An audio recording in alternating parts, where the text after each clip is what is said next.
Hello and welcome to a live Kerfefe break on Deprogrammed with Carrie Smith. I'm your host, Carrie. If it's your first time here, this is a live show. We do Mondays and Fridays with different friends of the show and guest hosts, and we just talk about whatever's on our mind and hang out with people and have a good time.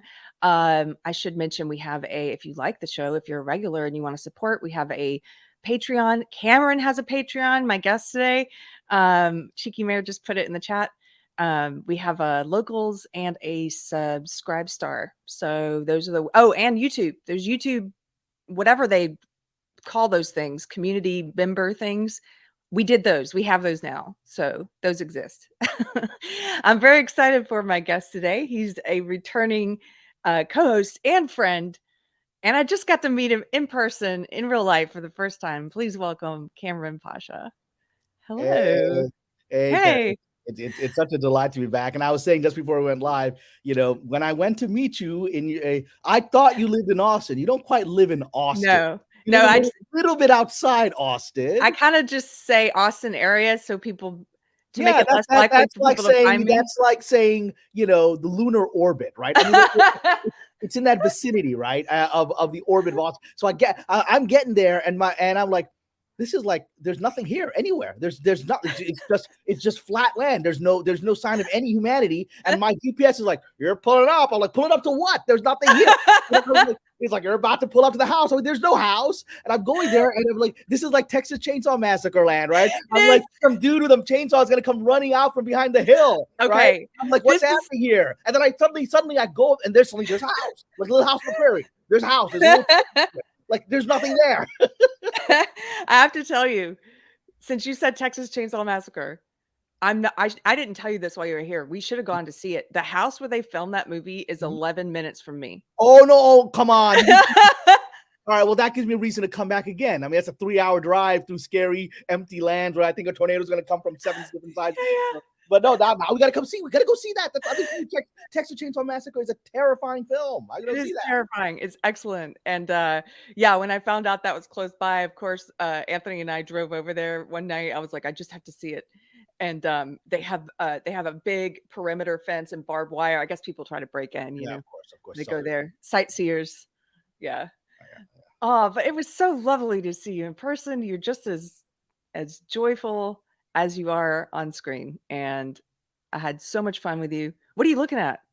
I was looking at the chat. Okay. I thought you were looking at something scary. I was distracted by the chat and whatever. But I'm listening to you. I mean, I actually. Oh, that's fine. No, your face was just like. Yes. Yeah. I was like, oh, I can't tell people criticizing me or criticizing somebody else. Whatever. You're free to criticize whoever you want. You're free to criticize me.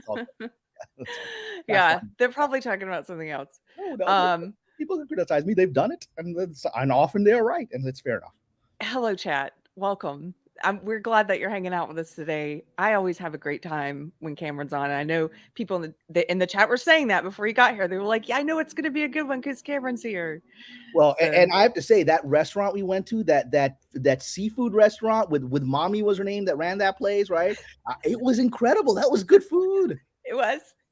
We went to a seafood place, and the lady that runs it, yes, her name is Mommy. And it was all fried. I told Kamran, where I'm from in South Carolina, they call a place like that, they call it a fish camp. Yeah. I don't know is that just a South Carolina thing? Do you guys in the chat, anybody in the South, do they have those?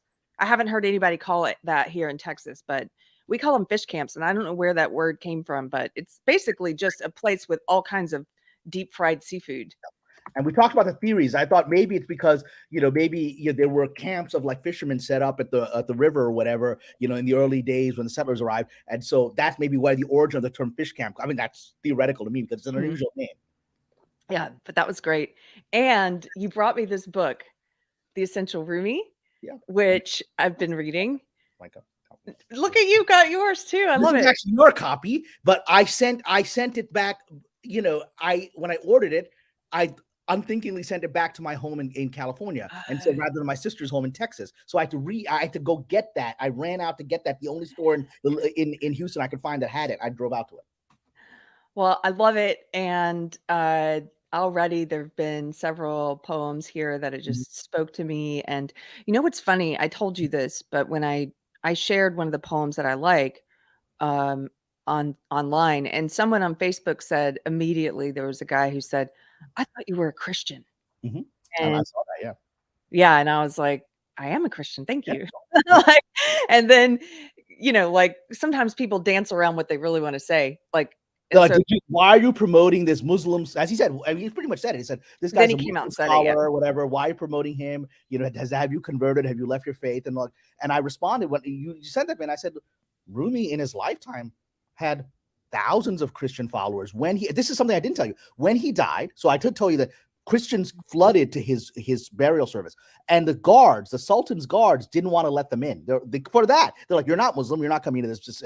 And Rumi's son came out and said, you are killing my father right now by doing this, by not letting his Christians and others come to his funeral, right? And then the guards were embarrassed and they let everybody in. But literally, it's like that. Yeah, his son said, "You're killing my father now. My father wasn't dead. You're killing him now, right?" Wow. By not letting people honor him at his death. So You were telling me about him and how he was sort of anti-corrupt government officials. Yeah, exactly. I mean, I discovered this because I had been hired by the Turkish government to write a epic Hollywood movie about Rumi, and I wrote it, and it's based on the many sources we have in his life, and and of course, in any movie, you have to have an adversary for it to work, right? And he did have an adversary, just like in real life, you have to have adversaries. And in real life, Rumi had been a Muslim scholar. He had been an aristocrat. He was high level, respected member of society, and sort of spiritual teacher to the rich guys. And then this spiritual Sufi mentor shows up named Shams, who's like this bizarro wandering guy. He's sort of like a John the Baptist figure, right? He's like this crazy sort of guy out there, shows up, and Rumi immediately connects with him and suddenly goes to a whole other level of spirituality and all this poetry starts spewing out of him after his friendship with Shams, right? Shams shows him the spiritual path. And then the poems start spreading everywhere. But the aristocrats are like, why are you hanging out with this weirdo John the Baptist type? He's not, I mean, he's strange. And it's like all kinds of weird rumors about that. And so the Sultan turned against Rumi and the aristocrats turned against Rumi. And so he became outcast from the social society he had been in. So I show that all in the movie, right? And of course, when the script gets there and the Turkish government's like, wait, the villain of the movie is the Turkish government? They didn't like that. I was like, well, that's what happened. They're like, no, that's not true. I was like, yes, it is true. And then after you can't write that. I was like, well, I did write it. And then you have to come back to Turkey right now. And literally they said, you can't leave until you change the script. I was like, oh yeah, that's a real fine. I'm going to come back there and you're going to basically stay in the hotel and you're going to tell me when I can leave. No, I don't think I'm going to do that. Right. But it was like, look, it's like somebody saying Pontius. You can't make Pontius Pilate the bad guy in the story. You can't make the high priest the bad guy in the Jesus story. That's offensive to people. I was like, but that's the story. That's the story. I mean, they're the bad guys of the story. They're like, but could you rewrite the government in a more flattering angle?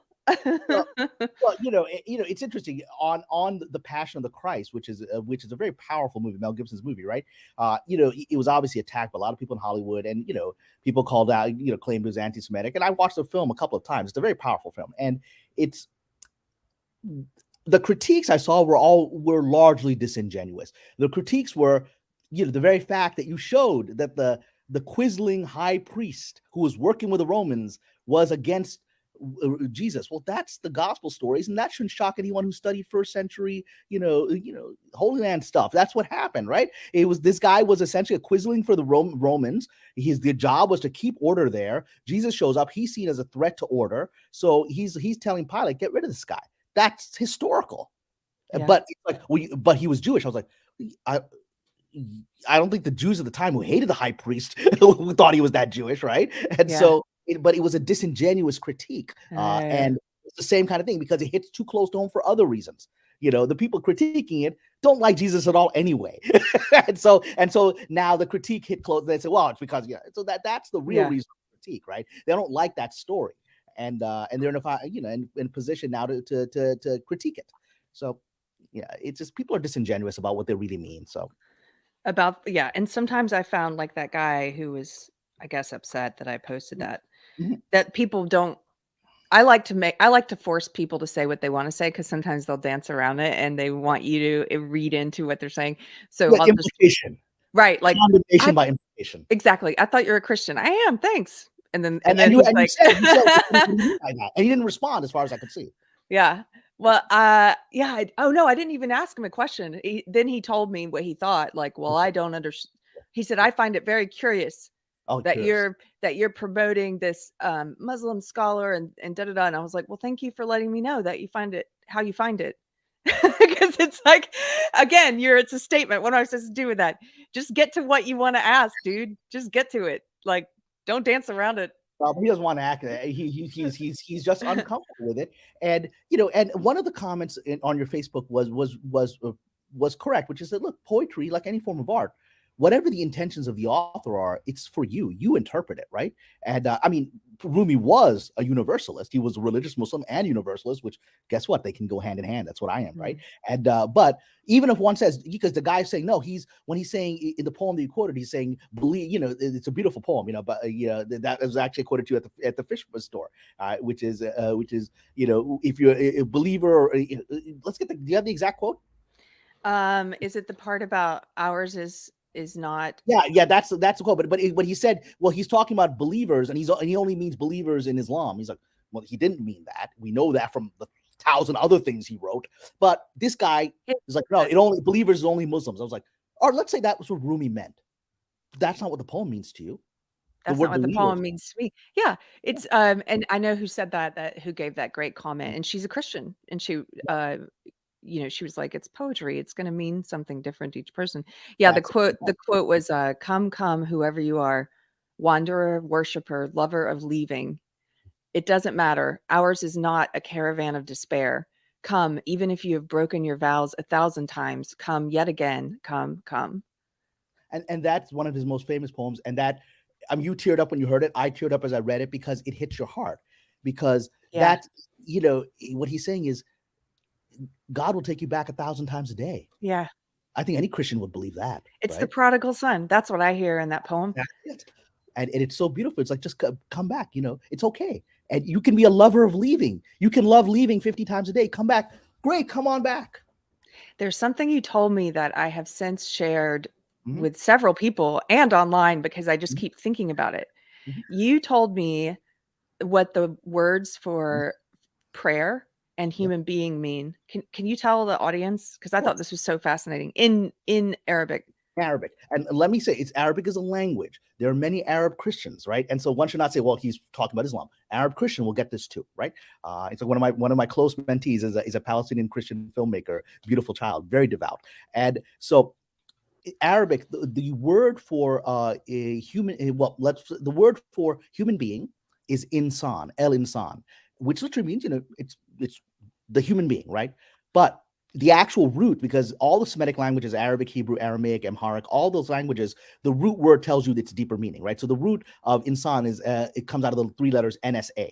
And so insan, literally from the root, means the creature that forgets, right? Because the root word is to forget. The 3 letters to NSA are to forget. And so the human being, by definition, is the creature that forgets. And so in the Sufi tradition, the word that we use for prayer is zikr, Z-I-K-R, which literally, for prayer meditation. For meditations, like whenever you praise God, whenever you're sitting quietly and talking to God, it's zikr. And zikr literally means to remember.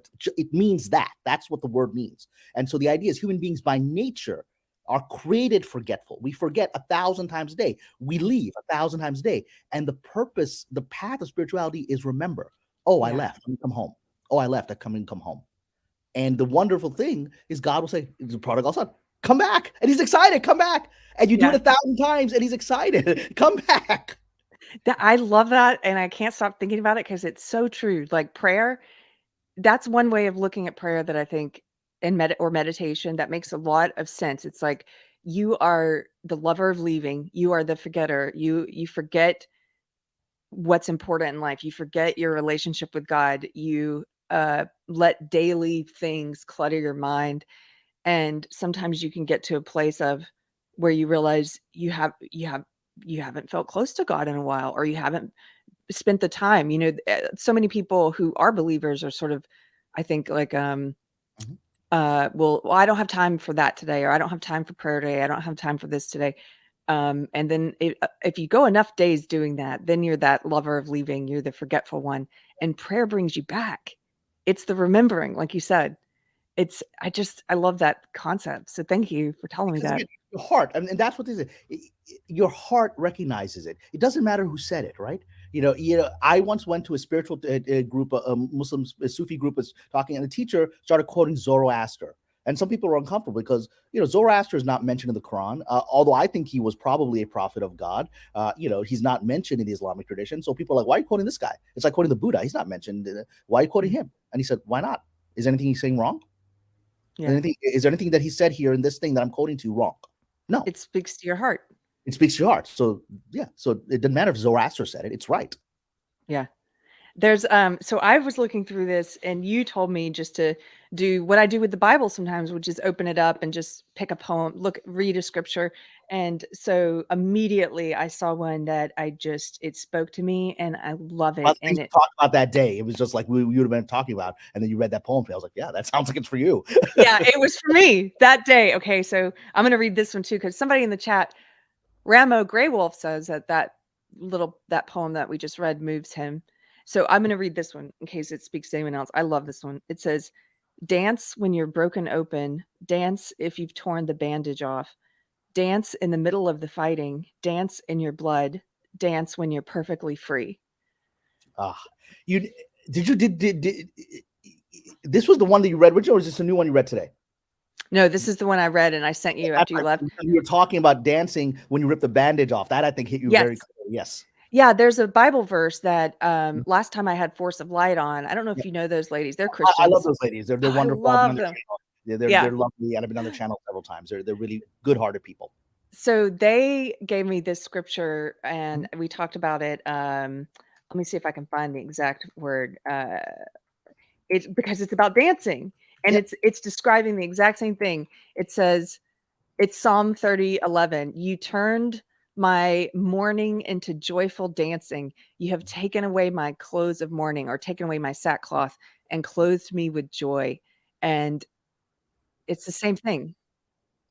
Well, remember, David is famous for singing and dancing, right? He was a singer, and there's these stories of how he would dance in front of the Ark of the Covenant, whatever. And and one of the things that Rumi did that shocked the aristocrats was, he presented what they thought of as a dance. It's not a dance, but it's the dance of the whirling dervish, right? Where you spin. And because the idea of spinning is so, every child does it. Every child gets up and does like this, right?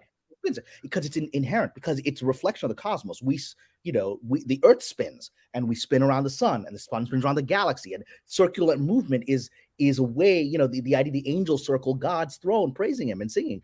And that to whirl like that gets you back to your most primordial childlike state of connection, because it's going back to the how creation happens like this. Yeah, it's joyful. Yeah. I had a moment. Okay, so I told you about this. I'm gonna leave out some details, but I'm gonna tell what happened just for people, because sometimes people ask me about, we talk about world events and stuff on this channel, but I have more often than I used to talked about God and spirituality and experiences, and I'll just say this.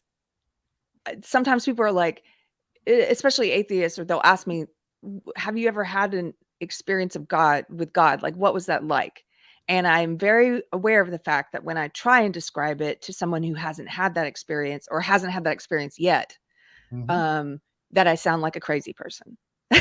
I know I do, but well, of course you do, because God doesn't follow our ideas of rationality. Right, exactly. But I'm going to explain it anyway, and I know people are going to say, I'm going to try and explain it just again for any curious people, and I know it's going to sound crazy, but for the believers, I know that they will know what I'm talking about. And I was lately thinking that maybe all Christians are trying to get back to those moments, because they're rare and far between, where you feel completely just like what we would call like the Holy Spirit entering you, where you just feel joy, unexplainable joy and understanding, and they're very rare. And so it's almost like chasing that high, chasing the dragon of the Holy Spirit, or you're like, all of prayer and all of practicing and worshiping is like remembering when you had that moment. And just we Sufis call that experience, what you described to me, is called fana, which means being absorbed into God, fana fi Allah. So the idea is the whole purpose of the meditation zikr process is to perhaps have, and that only comes through divine grace. You can't actually get to it. But just getting on the path, one day God might just instantaneously give you this experience of being absorbed into him. And that's what you're describing. Because it has nothing to do with you. And I'll tell, so I had this experience, and thank you, Tweet Girl. She says, I have no problem being a fool for Jesus. Yeah. So I have been going through something personally, and had this experience before you got here of just utter despair one night, and had gone to a yoga class. And lately I was like, I've been the crazy lady who just, when you get older, you don't care as much about what people think of you in public. Like, I'm the crazy lady who we were doing certain stretches, and I think the catharsis of the stretches, like, just opened me up physically and everything, and I just started crying and getting some of this out, right? And it's like, oh yeah, I'm the crazy old lady crying on the yoga mat. like afterwards, the teacher's like, can I help you with anything? I'm like, no, that was good, I'm fine, I got it all out. But anyway, so I left that class, and I got in the car fully prepared to continue in my despair and sobbing, and in that mode that you can't really rescue yourself from. You just kind of have to come out of it. And I put on this Kanye West song, which I know this is, now that he's in the news with all of his latest stuff, but it doesn't matter. Like you said, like poetry, songs, music, it can speak to you, and it's separate from who he is or what he's doing now. And so he has this one song that I just love called God Is. And I was playing that song, and I wasn't really feeling it at first. I'm just sad. And then something came over me. I had one of those moments. I've only had like 4 or 5 of them maybe. And I just was filled with joy, and I was filled with all of it. It was that Bible verse, you have turned my mourning into dancing. And I could not contain my smile, my laughter. I was laughing. It was like, this is so weird. And as it's happening, I'm like, this is weird. Anyone looking at this would be like, she's lost her damn mind. Laughing in the car like a I'm laughing. I had just been crying. I'm laughing through the tears, and I'm just so full of joy. And it was like understanding too, like you said, absorbed by God, this understanding suddenly of this thing I was supposed to grasp. I could grasp it. It was like all of your identity, all of your self-worth, all of your everything is found in me and God. Don't put it in other things. Why have you been putting it in other things? And that's what idolatry is. We talked about that. Idolatry is when we take God and put him outside of ourselves, right? Because the only way we experience God is internally. That's the only way we can actually experience him, right? And when you take and you put it into something physically outside, number one, you're limiting God. You're making him an idol. This is the box God's in, and it's no longer direct inner experience, what you would call the Holy Spirit, right? It's now something outside of you. Right. You're exactly right. And it was just that, and that's why I think, like you said, prayer's remembering, because you can learn these lessons. I've learned this lesson before. I've learned it before, and then you forget it. Yeah. But you remember it when you need to, and you needed to at that point. Yeah. I needed to. It was just amazing. And I'm like, one of the reasons I journal, so I don't forget things like this, because like you said, we're the creature who forgets. And so going back through and reading things like this, I don't want to forget that experience and that moment that I can't explain in any other way.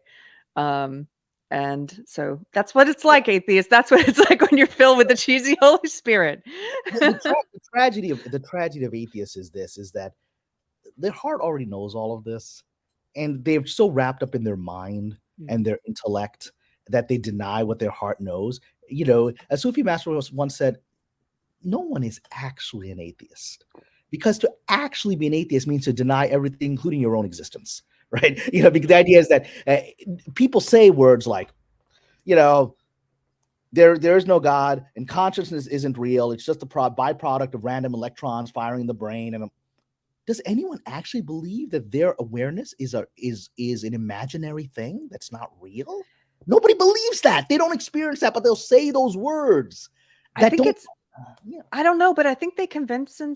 I mean, I convinced myself. Convince their head. I'll just speak for myself. Yeah, my head was convinced of that for a long time. And actually, it wasn't my path to finding God was in a lot of ways rooted around that question, because I started thinking about that. Like, what do I think consciousness is? I was looking into string theory and science and all this stuff. Like, I was looking, well, what do scientists say about consciousness? And guess what? They're all like, we can't explain it. We don't know where it comes from. We can't actually find it in the brain because it's not in the brain. The brain is a receiver, like a TV set. It's like saying the picture is actually inside the TV set. It's not. It's just receiving it. Yeah. They basically are like, I think it's sort of, they would say, and I used to think, well, it's just that we can't explain it yet, right? And so, and there's that saying that spirituality begins where science ends. And some people who are atheists, I think, believe, well, we'll keep expanding, science will keep progressing to the point where we don't, quote unquote, need spirituality. And well, that's a religious belief. There's no evidence that that's going to happen. That's a belief. yeah, That's a faith, right? So they believe in a process. See, that's the thing with atheists, is that they are obsessed with process and not about how did the process begin or what's controlling the process. They can't handle that part, right? And because that has implications they don't want to face. Well, I love talking about this stuff. So thank you for being willing to talk about it with me and thinking about it. Anybody else in Hollywood, I mean, everybody else in Hollywood, they just politely nod and think, oh, this crazy fanatic idiot. Yeah. We got rid of this guy. He's still here or whatever. Yeah. So. Crazy fanatic. Oh, man. Okay. So before we started, you told me you have another problematic book. What is it? So this is a book that, Hebrews to Negroes, right? And, so this was, if someone, there's a drama every day nowadays, and the drama of the day erases the drama of yesterday. So many people don't remember 10 days ago, the drama of the day was that, there was this, author and filmmaker who would put, who's part of the Black Hebrew Israelite movement, right? Who would put out some books and some documentary films based on their religious beliefs, which is that modern Black people are the descendants of the tribes of Israel, and they're the true chosen people. Okay. And I've seen those guys when I was growing up as a kid in the 70s and 80s in New York. You'd see them at Times Square would hang out. They've been around forever, these guys, right? And so suddenly Hollywood noticed them, and then there was a whole thing to cancel this book, and it's outrageous that Amazon would publish this book. And there was big celebrities, Mila Kunis, and all these big celebrities, wrote this open letter just 10 days ago about how this is anti-Semitic, to say Black people are the original Israelites because that's stealing away from the Jews who are the true Israelites. And okay, and so they posted this thing out, and they like banned the book. I'm like, oh, ban the book. Went and bought it that day, right? It took me 3 weeks to get it, right? Because it's the number one book. Because that's what you do, when you try to ban something, it becomes the number one book. The right? Streisand effect. Streisand effect, because they never understand that, right? And so like when I got that, and so I've been reading it, I'm like, okay, so this is a religious belief, and it's a religious belief that the guy, to his credit, makes historical claims. I mean, it is very. You and I talked about this when we met. The people of the Bible they weren't blonde-haired, blue-eyed. Most of the people of the Bible were darker skinned. It's just the climate, the environment. What? I'm kidding. But yeah, they were. I mean, and so he goes into that history of that, and the Bible has references to that, to the skin color of these people, and they were darker skinned people, and that's nothing shocking. And there are, even in the official narrative that we have today of history, there are Africans who would be considered descendants of Israelites. We know that we've got them in Ethiopia. They were the ones that were taken to Israel, right? The Falashas, right? And we have other tribes that anthropologists believe, actually down in central and in southern Africa, that have the Lemba tribe. The Lemba tribe claims to be descended from they claim for 1,000 years that we were descended from the lost tribes of Israel. Their religion is similar to ancient Israelite religion. And so anthropologists look at them, and they've done DNA tests. Like, it looks like these people were probably Israelites that immigrated to Africa a couple of thousand years ago and settled, right? So that's not shocking. That shouldn't be shocking. But what it is his claim. His claim is that the Black people are the true children of Israel, and this was hidden by racists who wanted to degrade them. So guess what? This is a religious belief.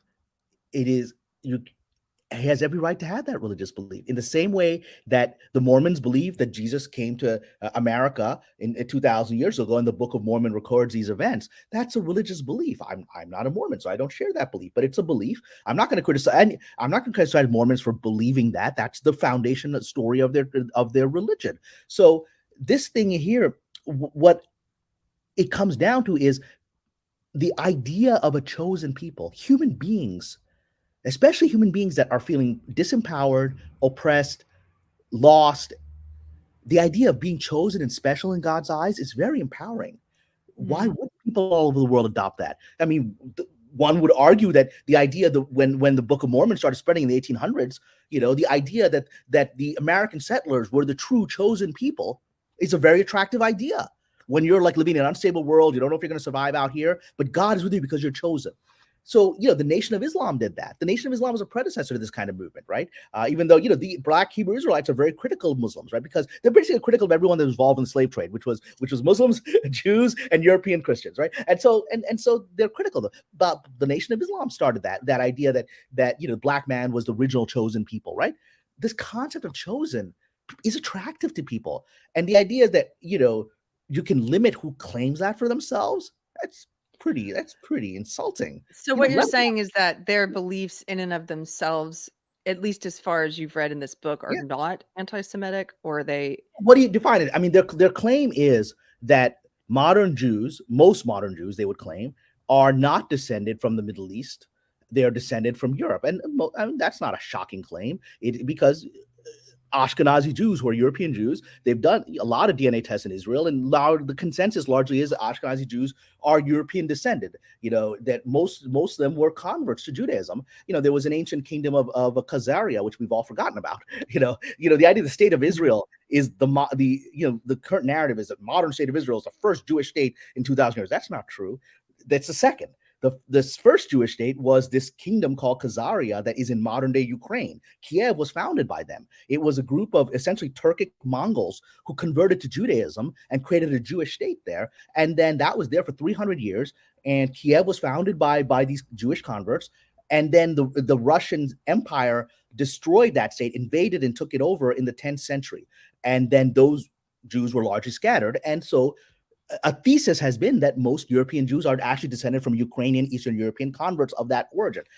Interestingly enough, that is a very controversial thing today, even though Israeli historians have said that, because it is considered in Israel to be an attack on Israel's claim of legitimacy, because the state was founded mostly by Ashkenazi European Jews coming there and saying, our ancestors were here, we're taking it back. And like, no, your ancestors were in Ukraine.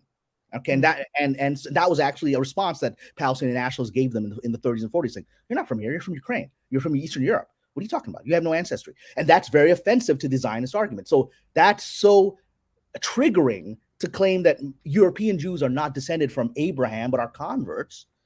It's because it's a political threat. And that's why this book is there. That's why this book is a problem, because it's a political threat in modern Middle Eastern things. I have a question, though. So the book is one thing, and I haven't read it, but I just very interesting. I just recently learned about Black Hebrew Israelites, or a little more about them. All I knew about them previously was just that they were involved in the oh God, what were those the kid that got in trouble for smiling, wearing a MAGA hat. Was it all that?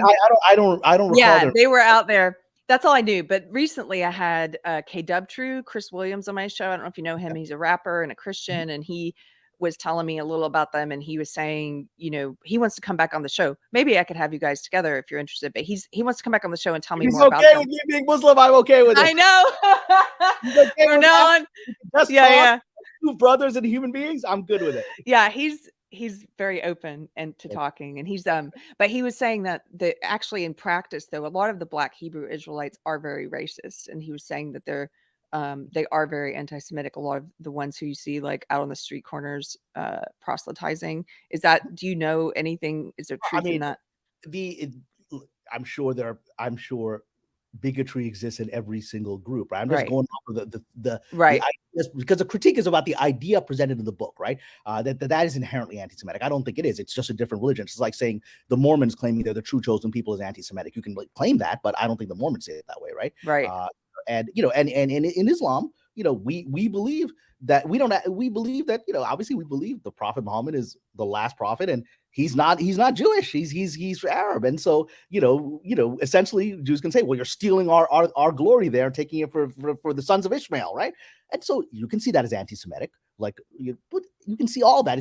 These are religious claims. They're stories, right? I'm sure bigotry exists. I'm sure if you have the thesis that your history was erased, by a certain group of people, it is not shocking that there would be people who are bigoted towards them in the group. If that's your thesis, then history, I mean, it's the same thing that happened in Nation of Islam. Nation of Islam hated white people because they allegedly erased, Black history, right? And eventually Malcolm X left Nation of Islam because he realized it wasn't correct, right? The Black supremacy was no more Islamic than white supremacy, right? That they're both false.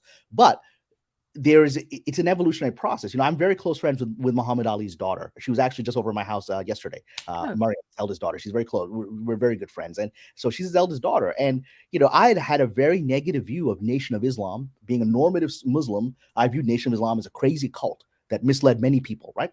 With its Black nationalism. And she said, look, let me tell you, my father got into it. My father found Nation of Islam was, he was a time, because, we all know what Muhammad Ali went through, right? He was this up and coming incredible athlete, and and he was still treated with disrespect, and he won all these awards at the Olympics, came back, and he wasn't allowed into a diner in Kentucky, right? And he went and threw his Olympic medals in the river. He's like, and that's a true story of what happened to him. He was so horrified. He's like, I've just won medals for the country. Right. Won't let me into the diner because I'm Black. And so that anger, hard, but I mean, we have new kinds of anger today, but it's really hard for us to understand what life was like for a lot of people in the 50s and 60s, especially. So Nation of Islam was out there saying, you are not an inferior person. You are not, the darkies that needed to be saved. Jesus was Black like you. That was an empowering message to people that felt humiliated, that felt, pushed out by the mainstream society, right? And so she said, that's why my father got involved. And it was a necessary evolutionary process to get, because eventually after Elijah Muhammad died, his son converted the entire group to normative Islam, and Muhammad Ali went with it, right? But she said none of us would be normative Muslims today had Elijah Muhammad not shown up with this thing, right? So it's a historical process. It makes sense that it was attractive. Yeah, it was attractive. I mean, traditional Islam wasn't attractive to these people in the 50s and 60s. They never heard of it. They had no cultural reference. But a guy showing up saying, you are the true chosen people, right? You who have been oppressed for several hundred years is because the white man's been hiding your history, right? You are actually the chosen people of God, and the white man is the devil. For someone who's been told he's an ugly devil, can't come into the store or the restaurant because of the color of his skin, that suddenly makes him feel good for the first time. Yeah. It's a historical process. I want to stop and read some of these real quick. Epic Mike is here. Hello, Epic Mike. He says, I want to hang out with Kamran. That's a show we have to do. He's told me that before. He wants to come on with you. I love Epic Mike. Yeah, sure. I'd be delighted and honored. Yeah. And then Big Raj, thank you for the super sticker, sir. Big Raj is so supportive. I see him in everyone's chats, always giving stickers. Thank you very much, sir. And let's see, Lord Black Cross, thank you for the super chat, $10. He says, just showing some support for your program. And wow, I first saw you on FNT, and now you have the all caps Kamran Pasha as a guest. This is simply amazing. Thank you. That's awesome. I love Kamran is a repeat co-host here. I thought you were a repeat offender. I'm a repeat offender. Repeat offender. Dion. Can you also bring up Mr. Solomon's quote? Because I want to respond to him. I was going to respond to him in the chat, but I have to respond to him publicly. So yeah. Sure, I'll put it on. Dion says, some kind person gifted me a membership. That's awesome. I actually have to think. I'm going to find.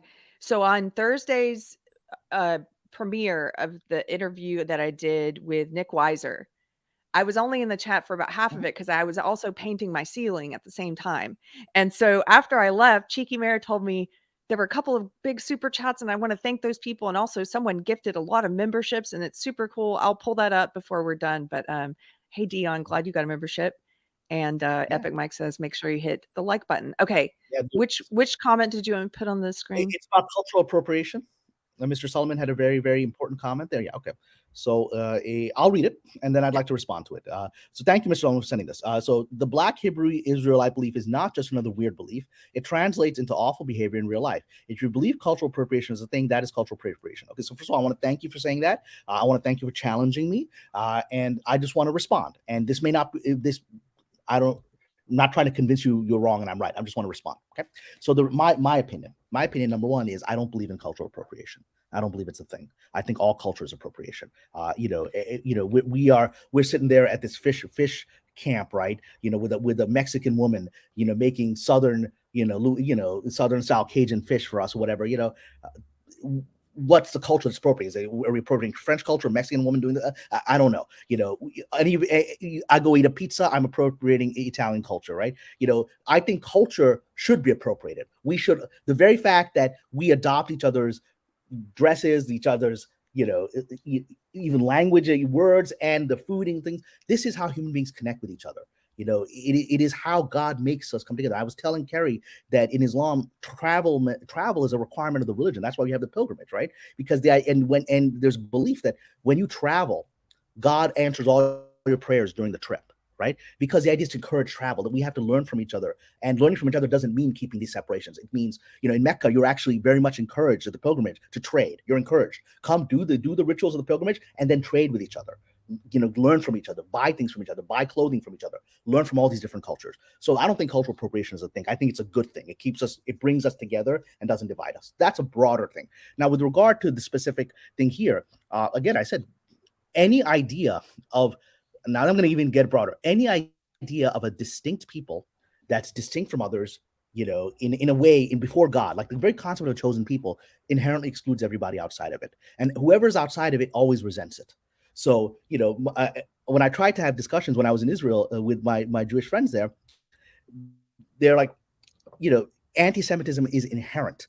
There's nothing we can do. We can all be perfect Jews and it will be inherent. I'm like, well, I don't know that is true. That it's inherent to the all of us, that anti-Semitism. But I do think it is inherent when any religion has a concept of a chosen people. The people outside of it view that as exclusivist. They view that as bigoted. They view that, even if that's not how it's interpreted by the people inside the religion, right? And so if anyone, when you come across someone who says they're chosen by God and their history is special and you're not part of that history, you're going to feel excluded by that. And it's going to create bad behavior on both sides. People who believe that makes them inherently superior because they're chosen in some fashion can have bigoted attitude towards the outside group. And the outside group can go, well, screw you. I think you're part of a big conspiracy against me, right? That's why you're not letting me in, right? And those are the two things that happen. That's the inherent thing when you create a barrier like that. I'm not saying the barrier is wrong. The very fact human beings have this idea in every religion. And the last thing I'm going to say on this, and this last thing, is, Islam, Jews and Christians would say Islam is appropriation of the Bible. That the Quran is an adaptation of the Bible, changing some of it and adjusting it for Arab culture, whatever. That's what a Jew or Christian would say, right?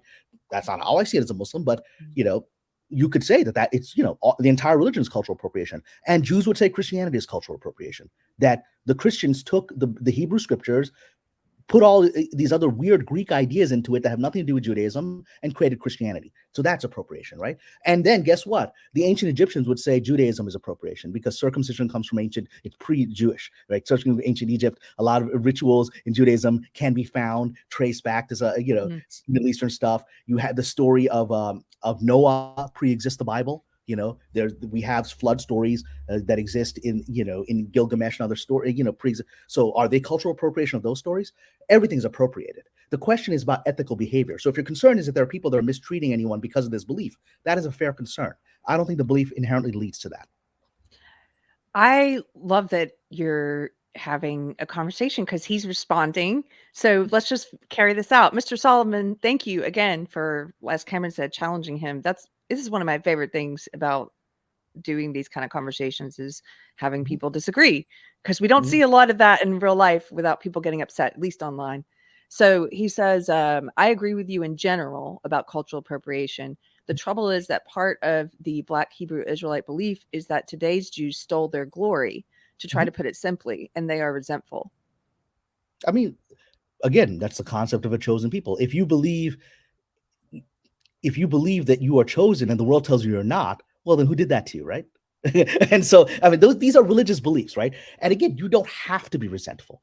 You can believe that you have a special, distinct thing from God, but all of us believe that the other group doesn't understand history or religion correctly. A religious Christian would argue with a religious Jew, even as friends, they would argue and say, look, Christian would say, you're not understanding the Old Testament correctly. It clearly predicts Jesus.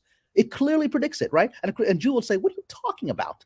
That's not what these texts mean in Hebrew. And then they have their tradition, right? And so all these are religious debates. I think the concern should be about what do we do about our behaviors? You can't take anyone away their belief that they are chosen by God.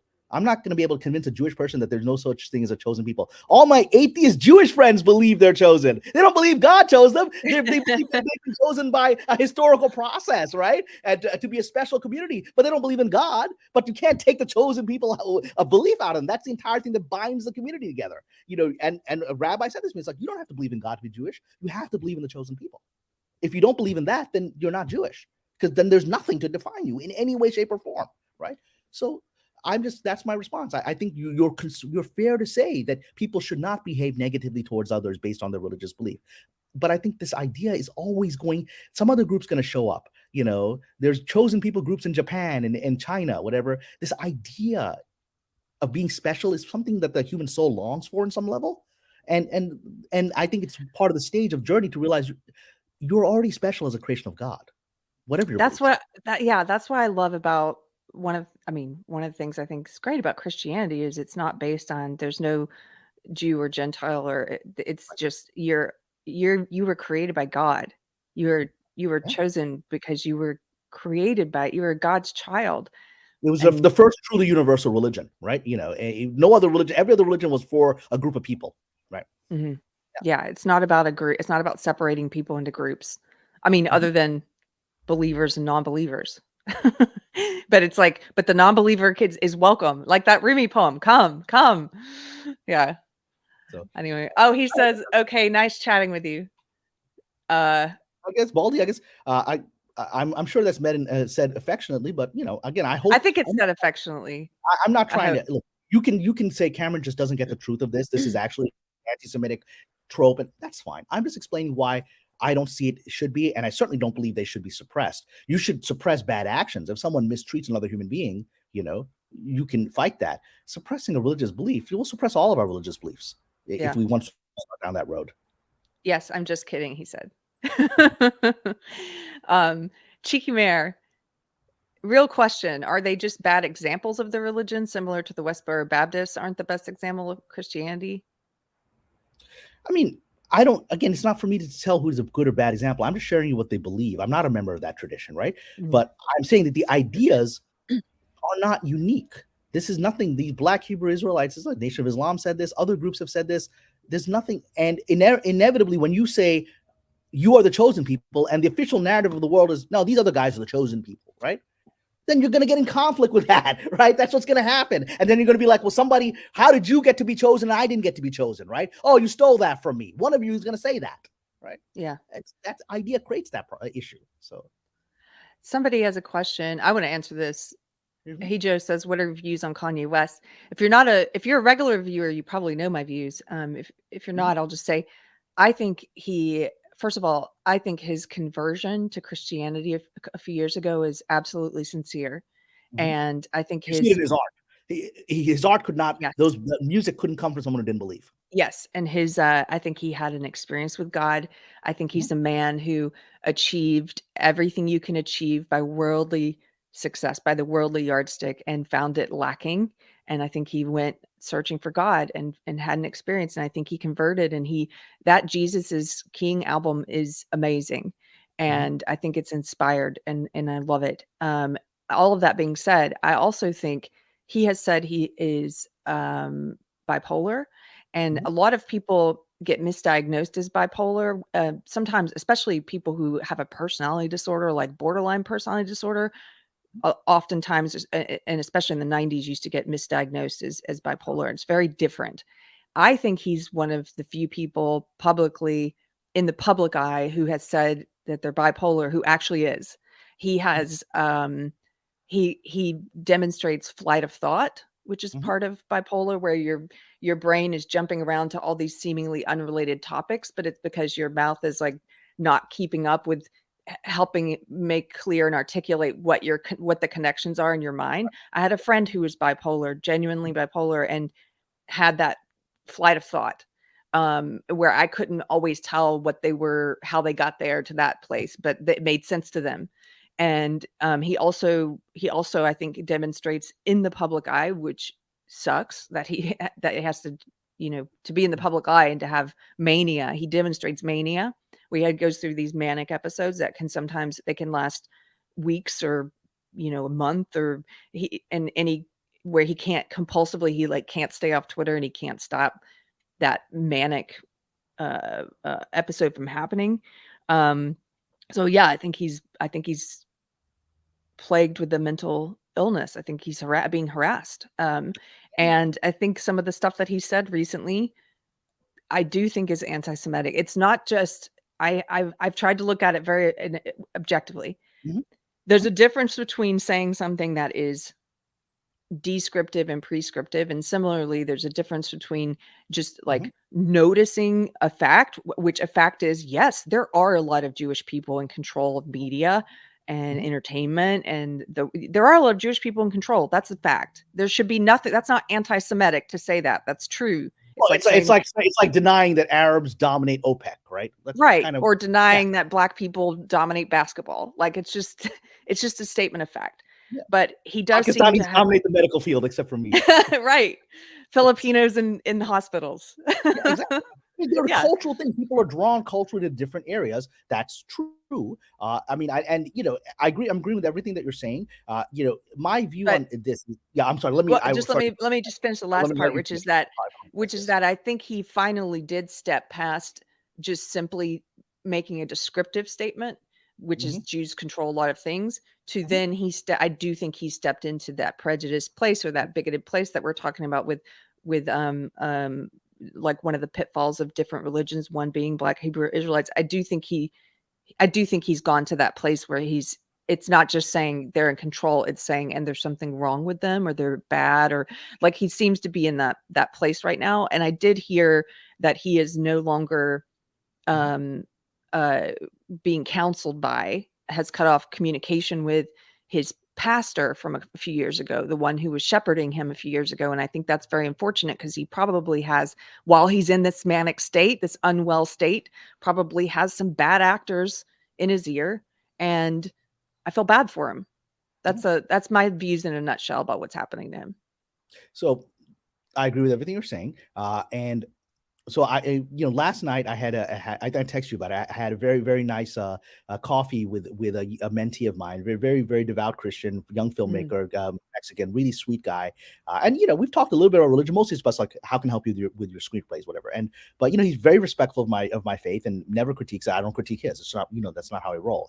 And so it's but he brought along a friend who's also a very sweet person.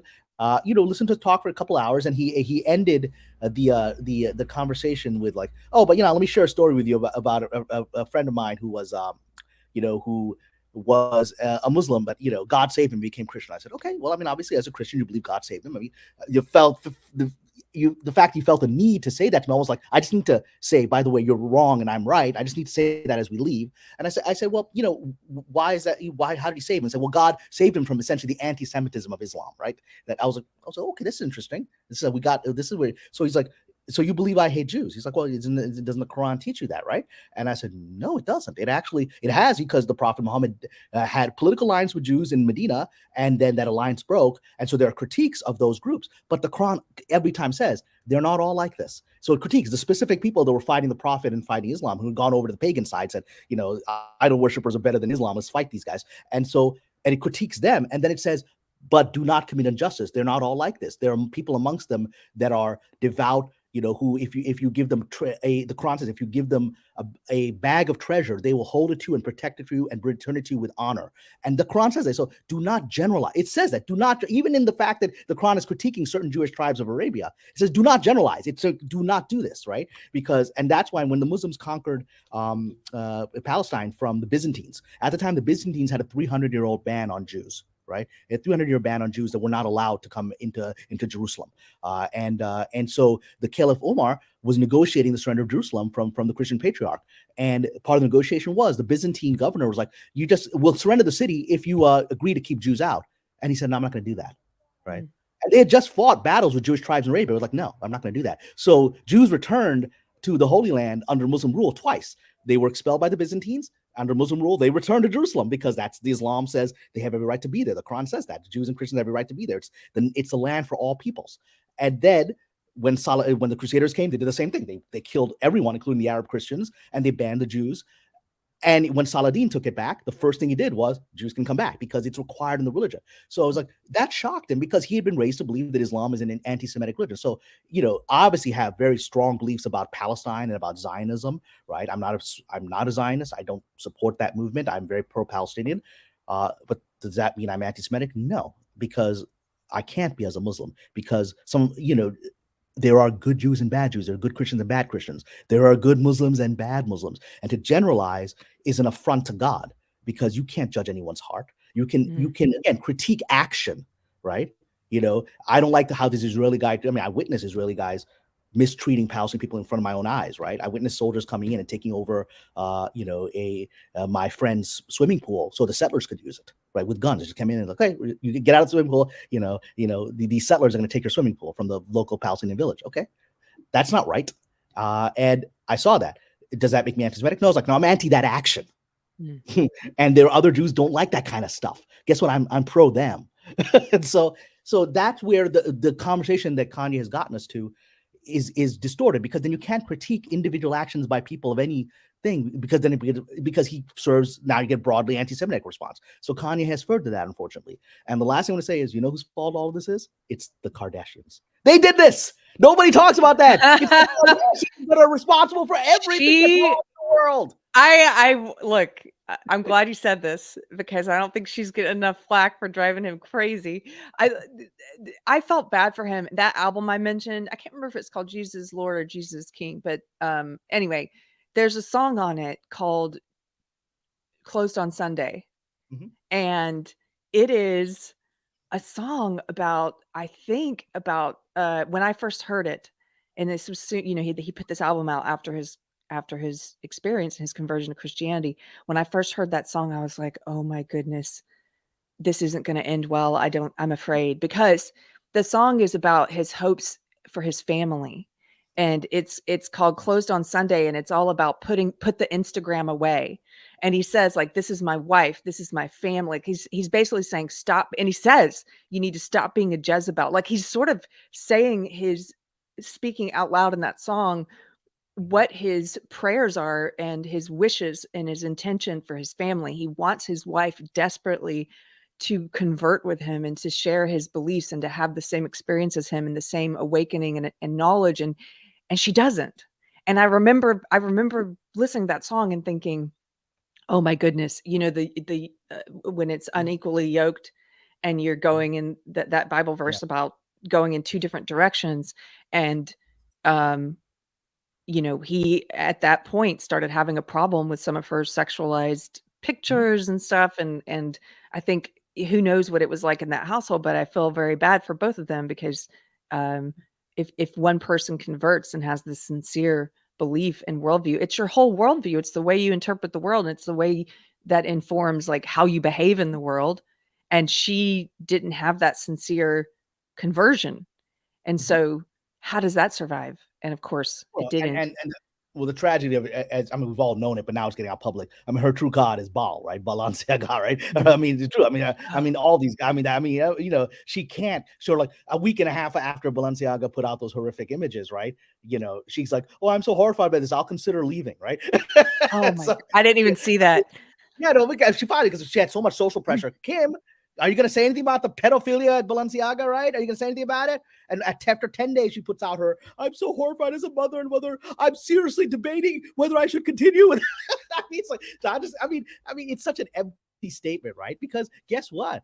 All these elites actually do worship Baal. They really do. I didn't even make that connection with Baal and the close like alliteration with Balenciaga. How do you pronounce it? Well, Balenciaga. I don't Balenciaga. Maybe mispronouncing it, but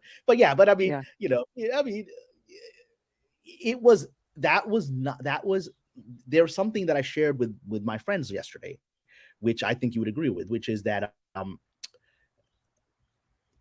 evil has to reveal itself. It's actually in the DNA of it, of how God set it up. It cannot hide itself. So there's an Islamic belief that it's actually required by God, because there's a story in the Quran about these two fallen angels called Harut and Marut in Babylon, who taught human beings the first black magic.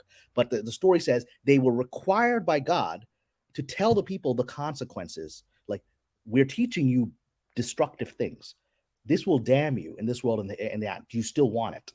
And that gives people the free will. So to say, yeah, I Mm. still want it. So evil is required to put its stuff out there. That we're like, why, if Balenciaga is part of a pedophile cult, why would they bring attention to themselves? They have to, because Yes. that gives us the free will. Because it's Kim Kardashian now knows, I'm sure she knew before, but now publicly has been shown what they're involved in. And she's chosen to stay with them.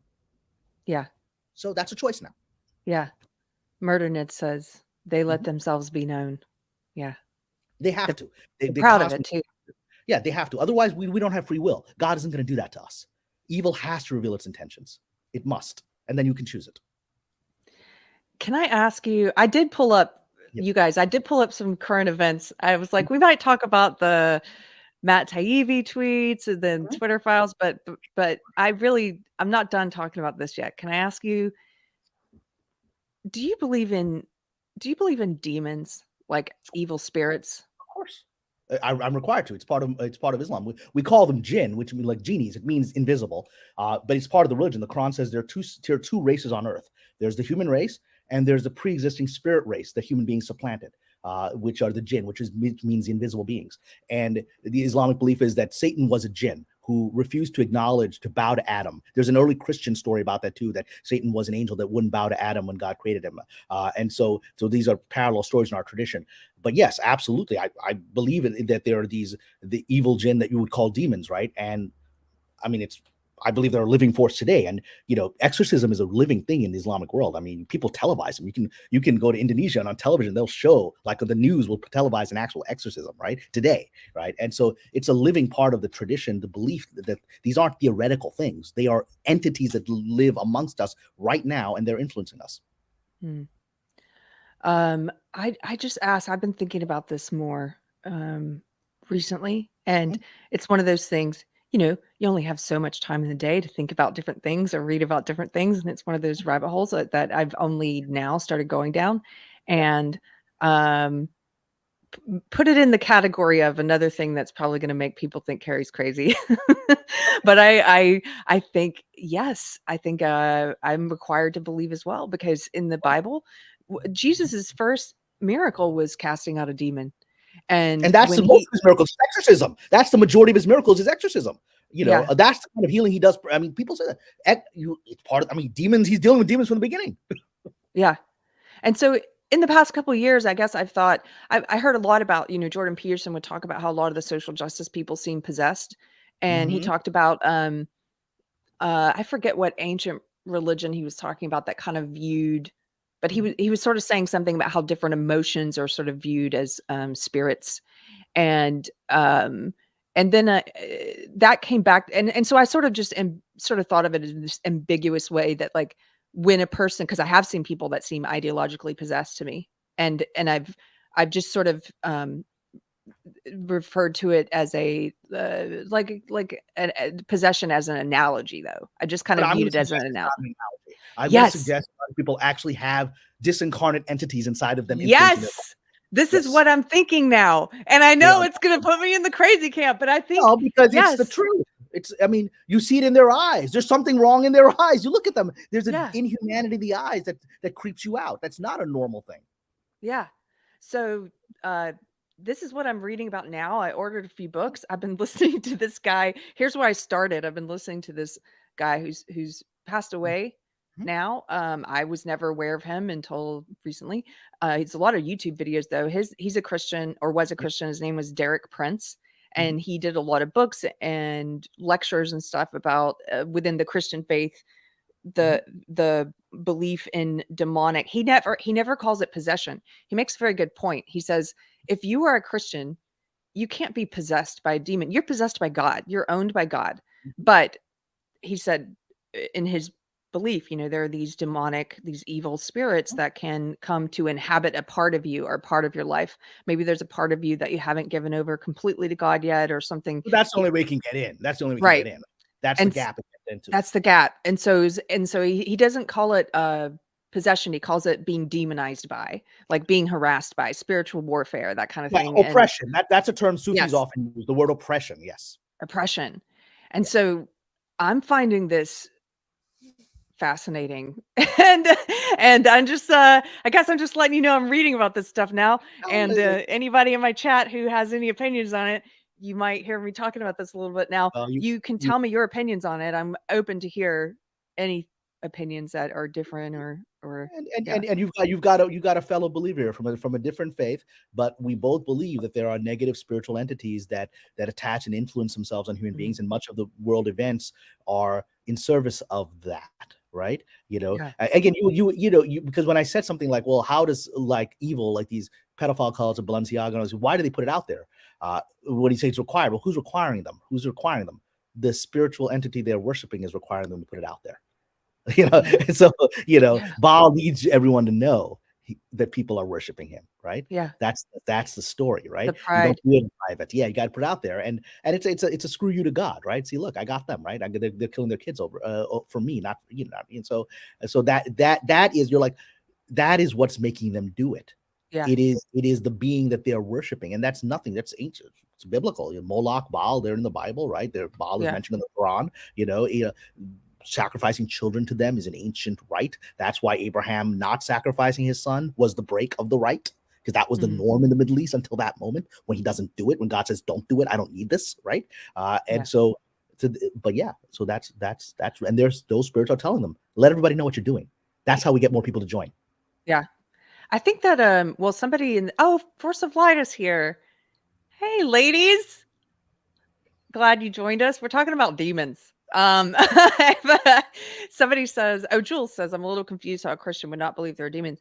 Well, I think that's easily answerable, because one of the things my pastor talks about is how we live in a post-Christian world, supposedly, where when you're preaching the Christian faith, when you're trying to tell people about it, it's sort of, most people have already heard of it and made up their mind, and it's a form of cultural inoculation that's already happened, where you're a little bit you've already been inoculated against hearing the good news or the good word, because you think you know what it is, and you think you've already rejected it. That was my case for many years.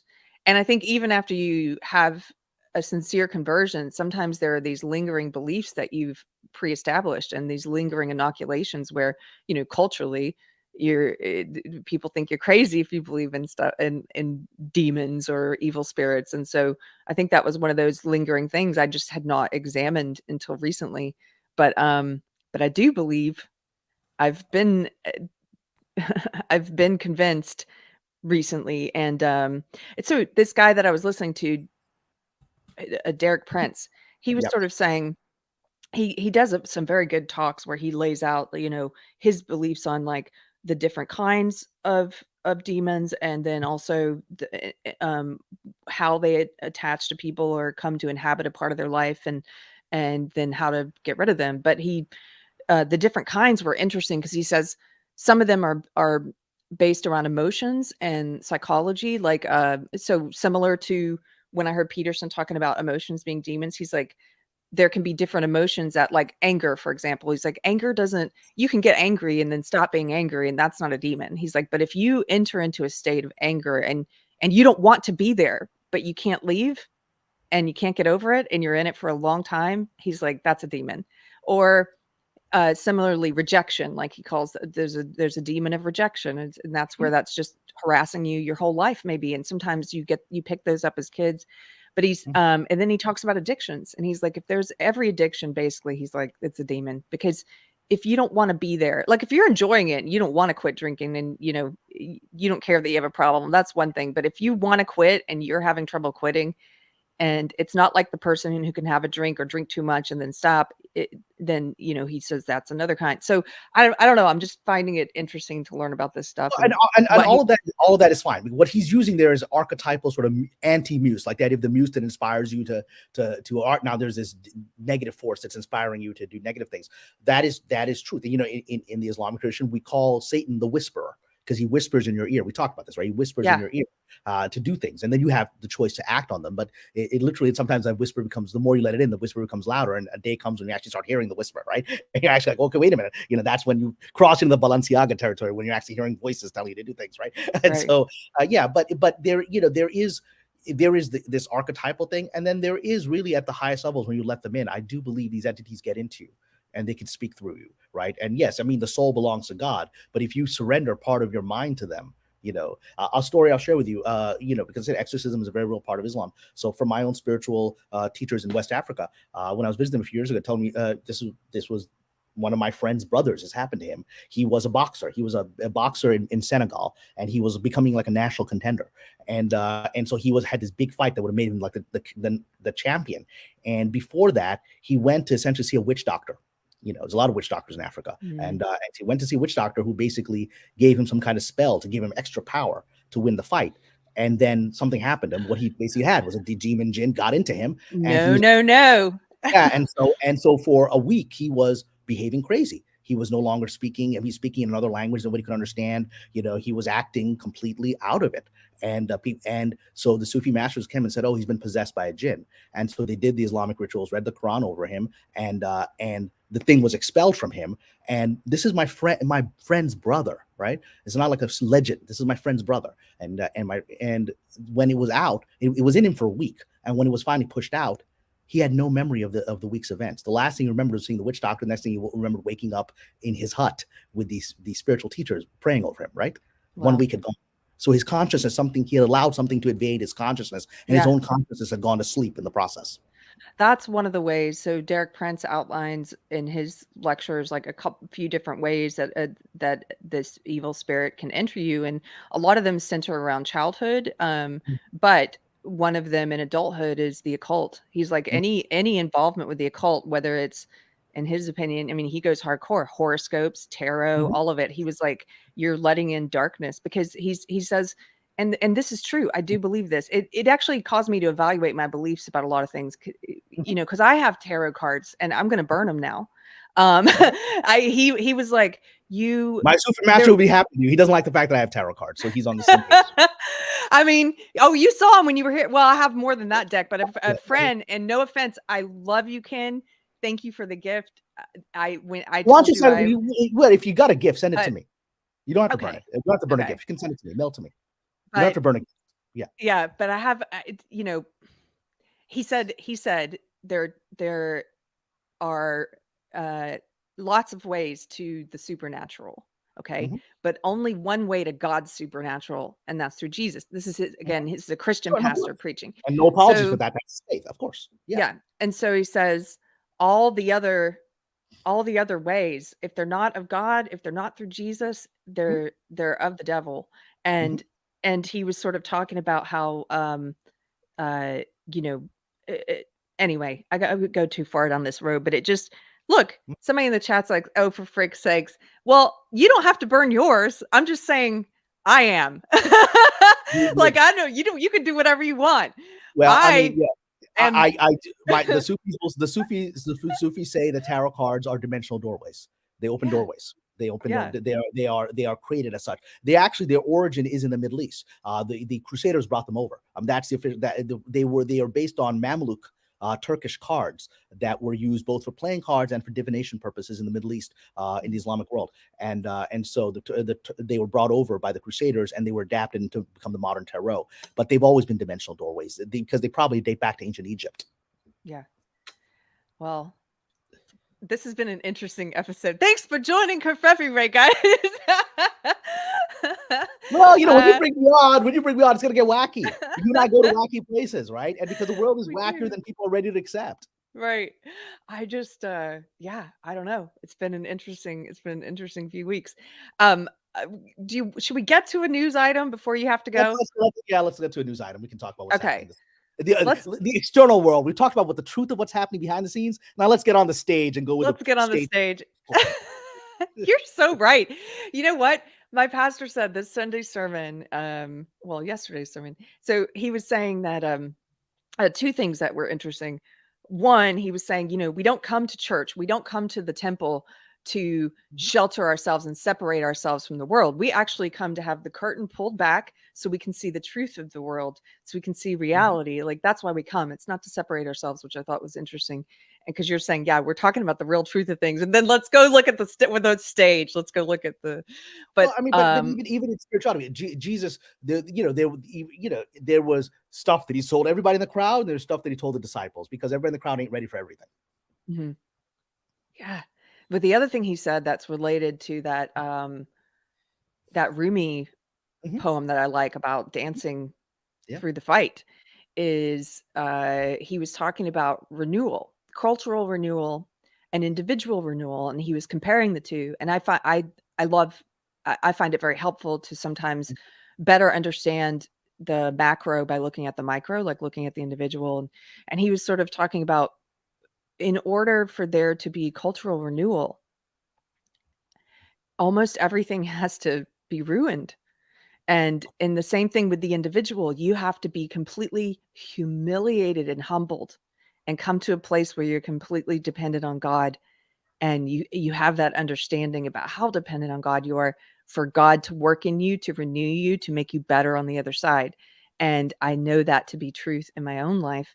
And he was saying the same thing is true of culture or civilization or nations, and that we see this cycle throughout history of God giving people over to their hedonism, or giving people Sodom over and to their Gomorrah. desires. Yeah. Sodom and Gomorrah. Yeah. Yeah, Sodom and Gomorrah, until everything's ruined, and then he renews the culture. And I just thought that was kind of interesting too. Well, So on Rumi said it, as he said everything beautifully. He said, "The wound is where the light enters you." I know that. I love that quote. I journaled that years ago. It's The wound is true. where the light enters you, and it's the truth. Yes, it's true. Okay, you guys, Kamran, thank you, Cheeky Mayor. This is Kamran's link if you want to support his work on Patreon, because I forgot to have you introduce yourself at the beginning. Oh, it's all good. So there you go. Let me pull this up. So we are going to talk about one thing on the stage today. Yeah. Yeah. Bring out the actors, reading their script. Yeah. Yeah.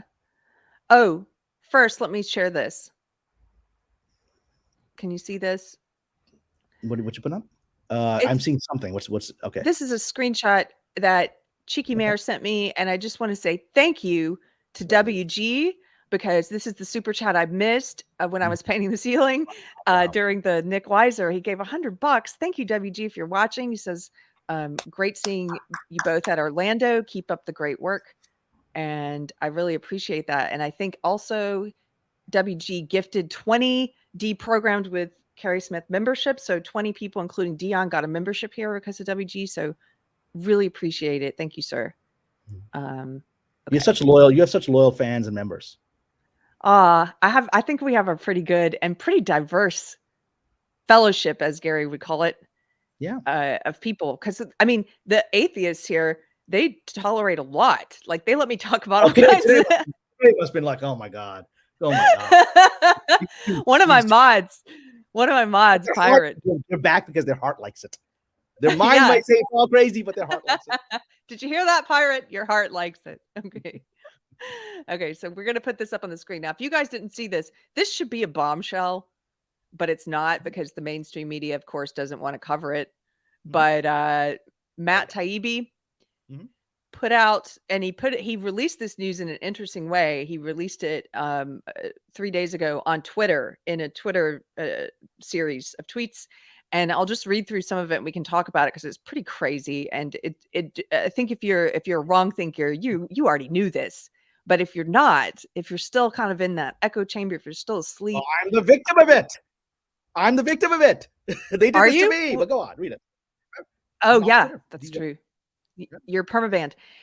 If you're in that echo chamber, I don't know how you read this news story and it doesn't change you. But I know some people will see it and they automatically disregard it. How they rationalize it. Okay. So here he goes. Thread. Let's have you read it. The Twitter files. So he says, what you're about to read. So if you guys don't know, Elon Musk gave him access to a lot of Twitter files to do this report. And so he's been reading through all this. So he says, what you're about to read is the first installment in a series based upon thousands of internal documents obtained by sources at Twitter. The Twitter files tell an incredible story from inside one of the world's largest and most influential social media platforms. It is a Frankensteinian tale of a human-built mechanism grown out of the control of its designer. Twitter, in its conception, was a brilliant tool for enabling instant mass communication, making a true real-time global conversation possible for the first time. In an early conception, Twitter more than lived up to its mission statement, giving people the power to create and share ideas and information instantly without barriers. As time progressed, however, the company was slowly forced to add those barriers. Some of the first tools for controlling speech were designed to combat the likes of spam and financial fraudsters. Slowly, over time, Twitter staff and executives began to find more and more uses for these tools. Outsiders began petitioning the company to manipulate speech as well, first a little, then more often, then constantly. By 2020, requests from connected actors to delete tweets were routine. One executive would write to another, in quotes, more to review from the Biden team, end quote. Then the reply would come back, quote, handled. And so you can see he's including Handled. Ding, emails. ding, ding, ding, ding. Yeah, Handled. deleted it. Biden. So Taking if care you're of it. not following, this is an email. He's including emails from within Twitter between employees where they would be like, here, hey, here's some tweets, and here's some tweets that Biden wants deleted. Biden's team wants deleted, and they would be like, done. Like, okay. Celebrities and unknowns alike could be removed or reviewed at the behest of a political party. And then he's got more emails here showing where Real James Woods and others have tweets that are being deleted. Both parties had access to these tools. For instance, in 2020, requests from both the Trump White House and the Biden campaign were received and honored. However, this system wasn't balanced. It was based on contacts, like everything. Like everything is based on who you know. Because Twitter, your friends are going to help you. That's it. exactly.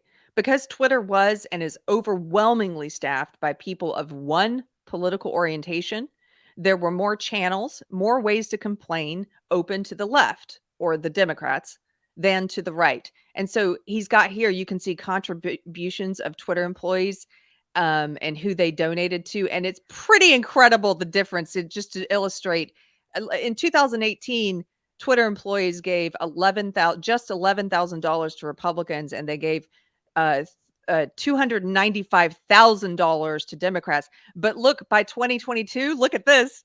They didn't even give a grand to Republicans. Twitter employees gave $451 to Republicans, and they gave $165,000 to Democrats. That's pretty crazy difference, right? I want to know who that 451 base person is.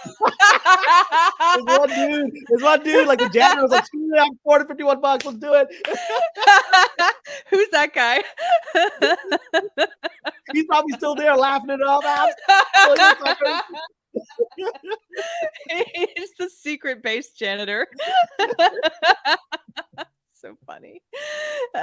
Okay, so I think it's like, I mean, well, it is indisputable that they're overwhelmingly Democrat. Okay, 99.7% of their donations from employees went to Democrats. Okay, so he says the resulting slant in content moderation decisions is visible in the documents you're about to read. However, it's also the assessment of multiple current and former high-level executives.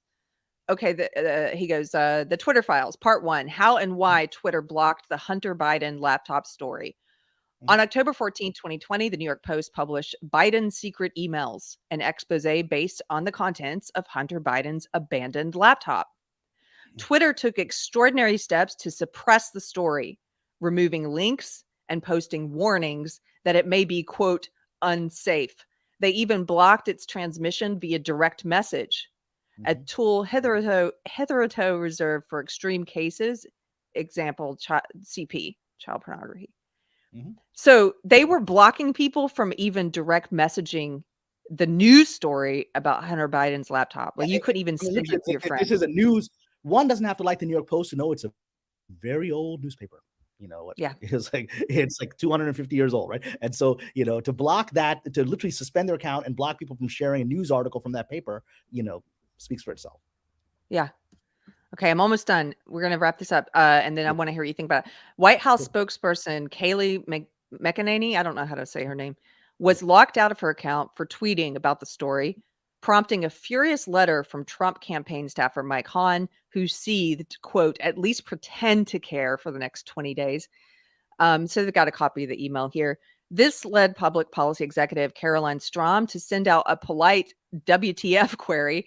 Several employees noted that there was tension between the comms and policy teams who had little or less control over moderation and the safety trust teams who had all the control, most of the I love, control. I love, I love these Orwellian names. It's very KGB, the safety trustees, right? It's the exact opposite of what they're doing. It's so 1984. It's like when they try to do this disinformation board, which is just going to Yeah. spread disinformation, in my opinion. Yeah. But okay. Strom's note returned to the answer that the laptop story had been removed for violation of the company's, quote, hacked materials policy.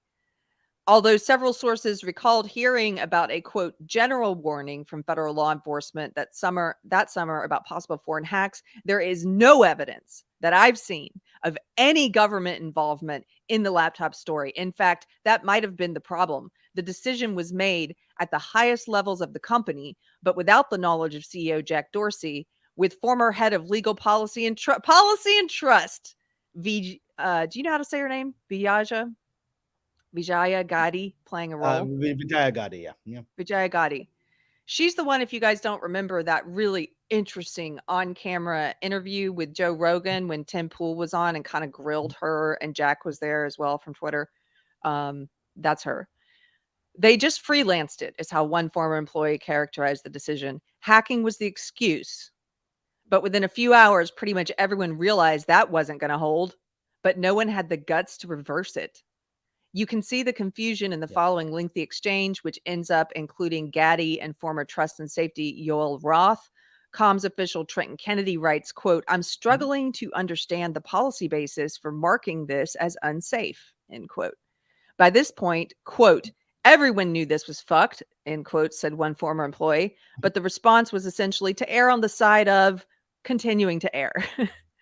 And so there's more communications here. That's pretty much how all bureaucracy works, right? Just if there's a mistake, well, I don't want to be held responsible for it, so just keep going to do the mistake. I mean, that was the last 3 years of lockdown policy, right? Yeah, just keep on locking down. Just keep on making them wear the mask. Just keep on censoring this story for no reason. Admitting a mistake makes the whole thing collapse. Yeah, a factual news story that we are deciding the American public can't hear about. Former VP of Global Comms, Brandon Borman asked, quote, can we truthfully claim that this is part of the policy, end quote. To which former Deputy General when you have to ask that, when you have to ask that, can we truthfully claim? The guy asking that is saying we can't truthfully claim this, right? He knows the answer. He knows the answer. Trying to nudge them. We can't actually truthfully claim this, right? He knows the answer. It's rhetorical. Yeah, you can see the people who were uncomfortable with it. To which the former Deputy General Counsel Jim Baker again seems to advise staying the non-course because, quote, caution is warranted. A fundamental problem with tech companies. No, I'm saying that's what I'm a former lawyer. That's what every lawyer says.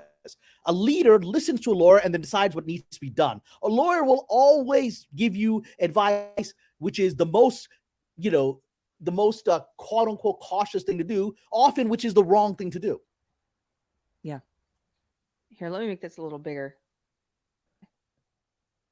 Yeah, Vijaya, she's also a lawyer, from what I recall, right? Isn't she? Yeah, she was like, I believe so. A fundamental problem with tech companies and content moderation, many people in charge of speech know and care little about speech and have to be told the basics by outsiders, to wit, quote, in one humorous exchange on day one, Democratic Congressman Ro Khanna reaches out to Gaddy to gently suggest that she hop on the phone to talk about the, quote, backlash RE speech. Khanna was the only Democratic official I could find in the files who expressed any concern. And so this is what Khanna said, generating a huge backlash on the Hill, RE speech. Happy to chat if you're up for it. Best wrote. Well, so that reveals a couple of things. One is we didn't know there was a big backlash on the Hill. So that congressmen are actually talking about this situation. That's revelation number one. We didn't know. Yeah. The official narrative was nobody cares about this. That's the official narrative we're told. Nobody cares about it. But the Congress is arguing about this. So that's important. People should know that. And this you got to give. I mean, I'm not a Democrat, but you have to give this guy, Mr. Khanna, his props for at least raising this because nobody else did. Yeah. Yeah, at least. I mean, it's encouraging. You see how few of these people there are. So when you see one, it's like props to that guy. So he's got some integrity. Please. So Gaddy, she replies quickly, immediately diving into the weeds of Twitter policy, unaware that Khanna is more worried about the Bill of Rights. Like when he says speech, He's talking about the rights to free speech. He's not talking Well, about what does your policy say. Well, but again, there's a cultural thing, as look, I'm going to say this. I'm a Pakistani, so I'm going to own this, right? As when all these people were fired at Twitter, somebody said on social media, there goes the curry mafia, right? Because these were all Indian, from India. As a Pakistan, I'm like, this is what happens. This is what happens, right? So you got all these Indians, right? All these Indian executives who were raised in another country, in another culture, who don't think about the Bill of Rights. It's not part of their heritage, right? And so they're all coming and taking over this social media platform that's based in the United States. And so her brain doesn't go to the United States Bill of Rights. She wasn't raised with it, right? Her brain goes to her profession, right? Her brain doesn't go to that. Whereas Khanna, who's also Indian, I think he's Indian, he was raised here, so his brain goes to the Bill of Rights. Yeah. Whereas hers goes to, well, what is, she's a lawyer. Somebody in the chat confirmed. She's an attorney. She went to Cornell. It goes to policy and legalism, okay. I went to Cornell. I went to Cornell for law school, so our paths, whatever. Okay, go on. So, you did? I went to Cornell for law school. That's where I went to law school. Yeah. Oh, I didn't know that.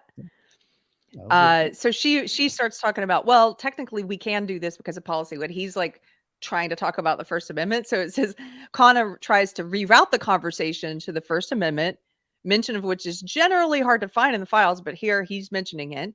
And he says, this seems a violation of the First Amendment principles.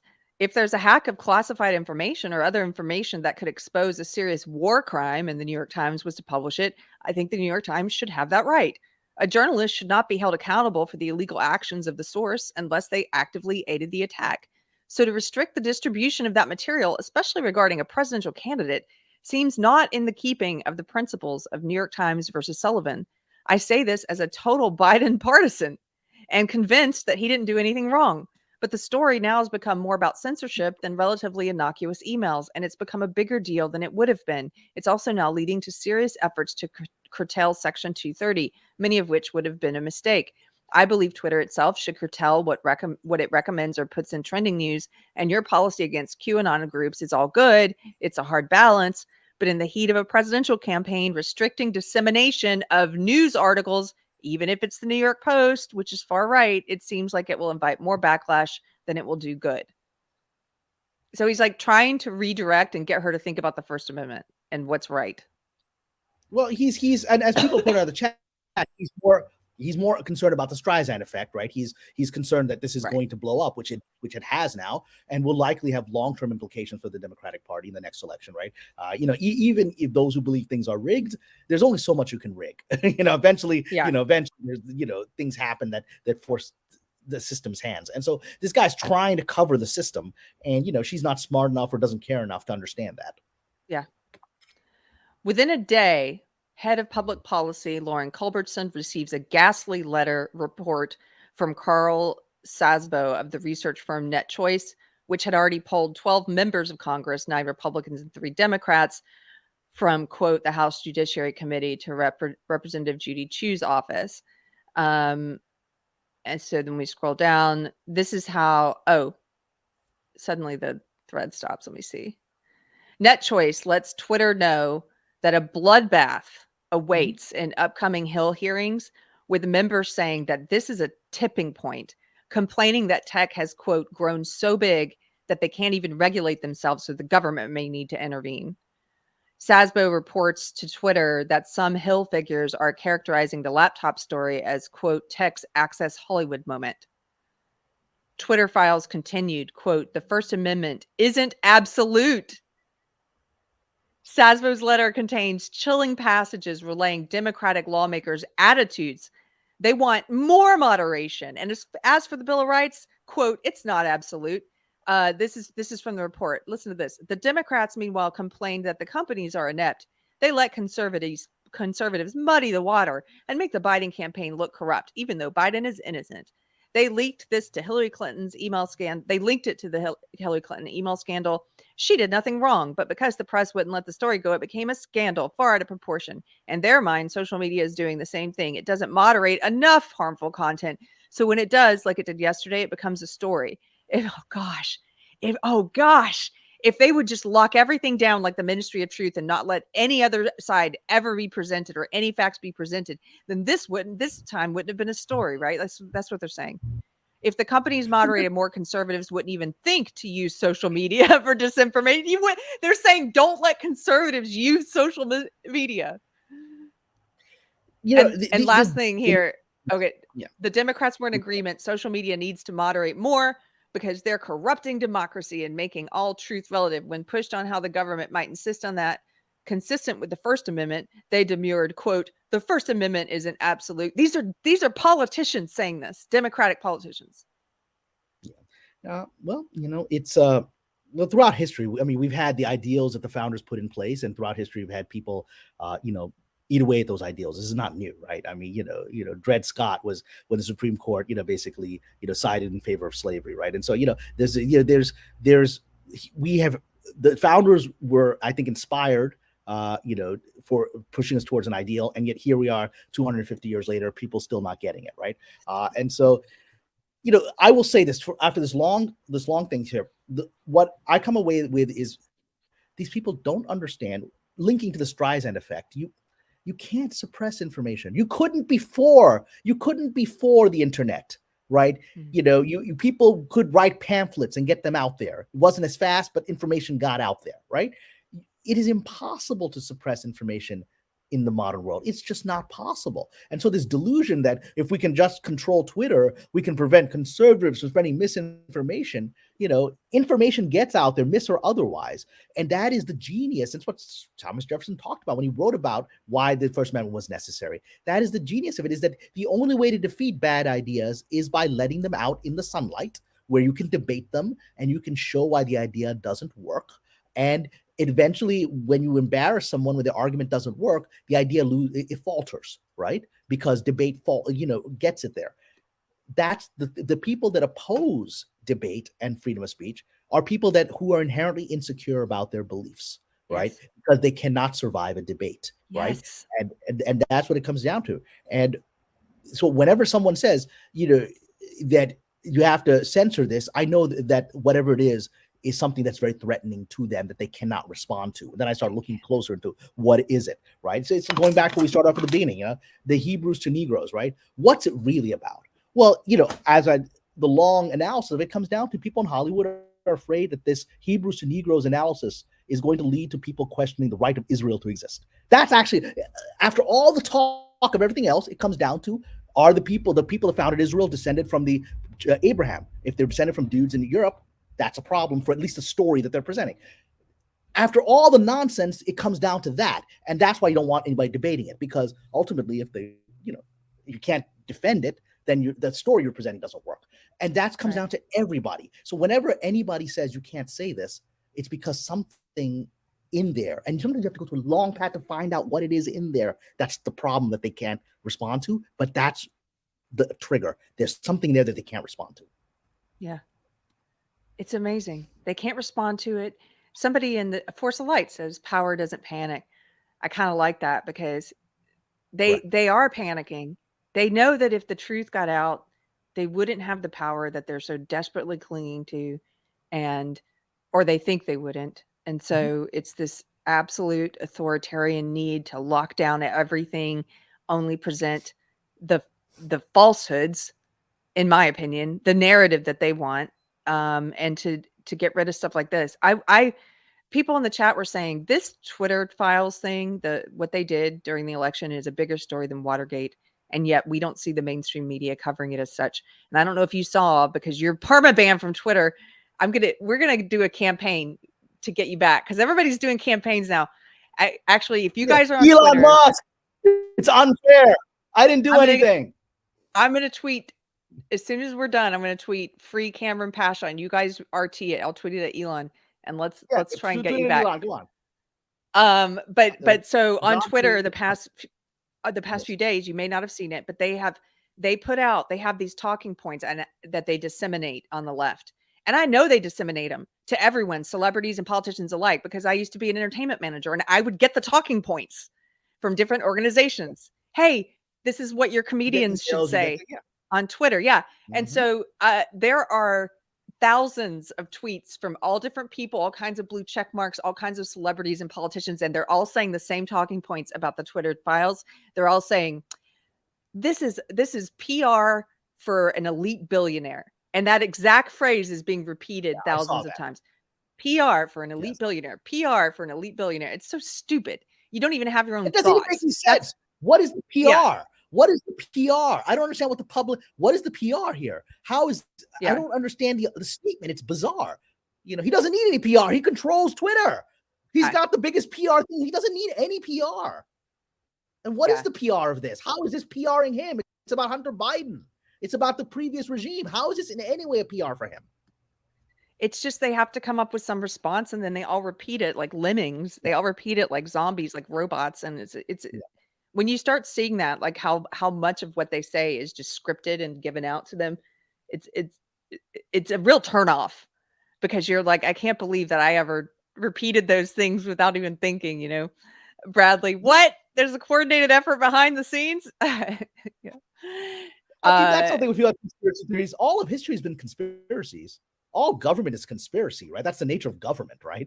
Government is conspiracy. And, you know, the idea of a theory, it just, you know, when he's, you know, the conspiracy theory, the phrase was coined by the CIA, right? It's in internal CIA memos that were released, that they coined it after that Kennedy assassination, because too many people were asking questions about Kennedy assassination. So he said, we need to create a term like conspiracy theories that the media will use to basically defang the discussion, right? Everything's a conspiracy, you know. That's human nature. So yeah, society's built on conspiracies. What's talking about that? I saw the memes recently about well, there's that old one that's like, I need a new conspiracy theory because all of mine came true, which is funny.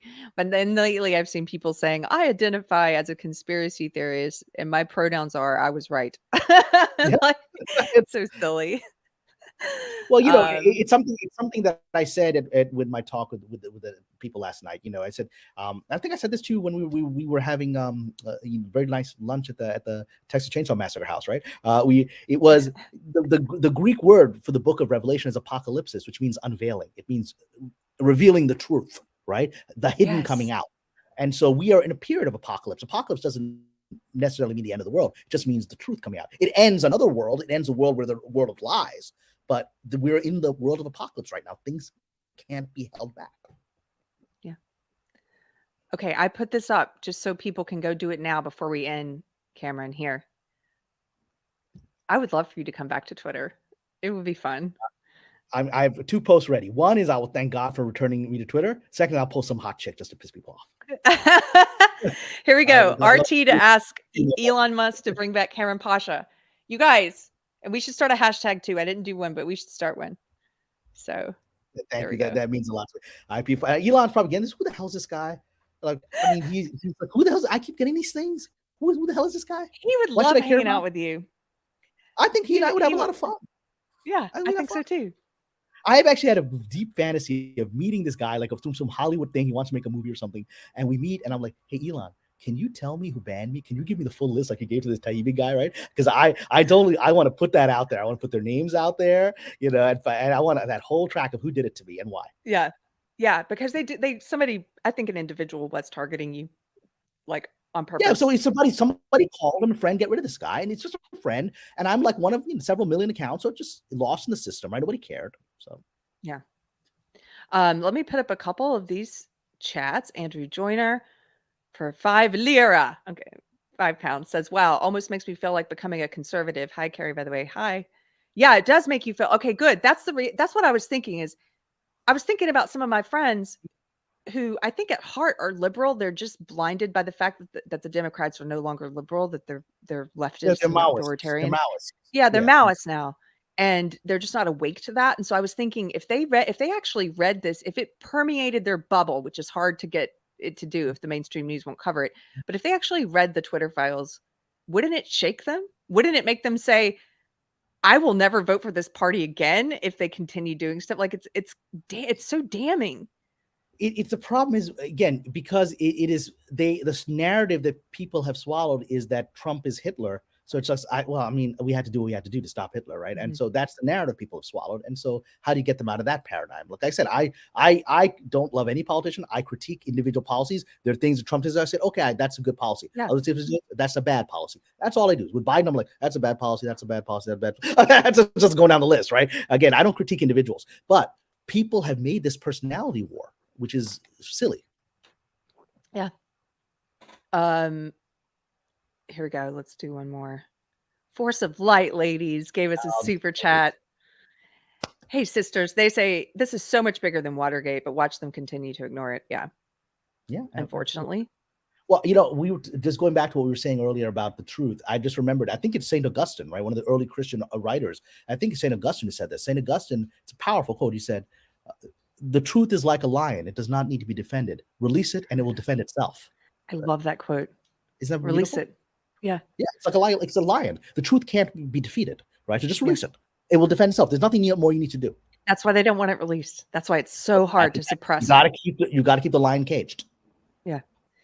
Brandon Burnett for $10. Thank you, sir. Says this Twitter story sounds like a very big deal, but I've been watching CNN, MSNBC, ABC, CBS, and nary a word. Guess not a big deal then. Let's move on. And remember, we've always been at war with Eurasia. And chocolate rations went up 5 pieces today.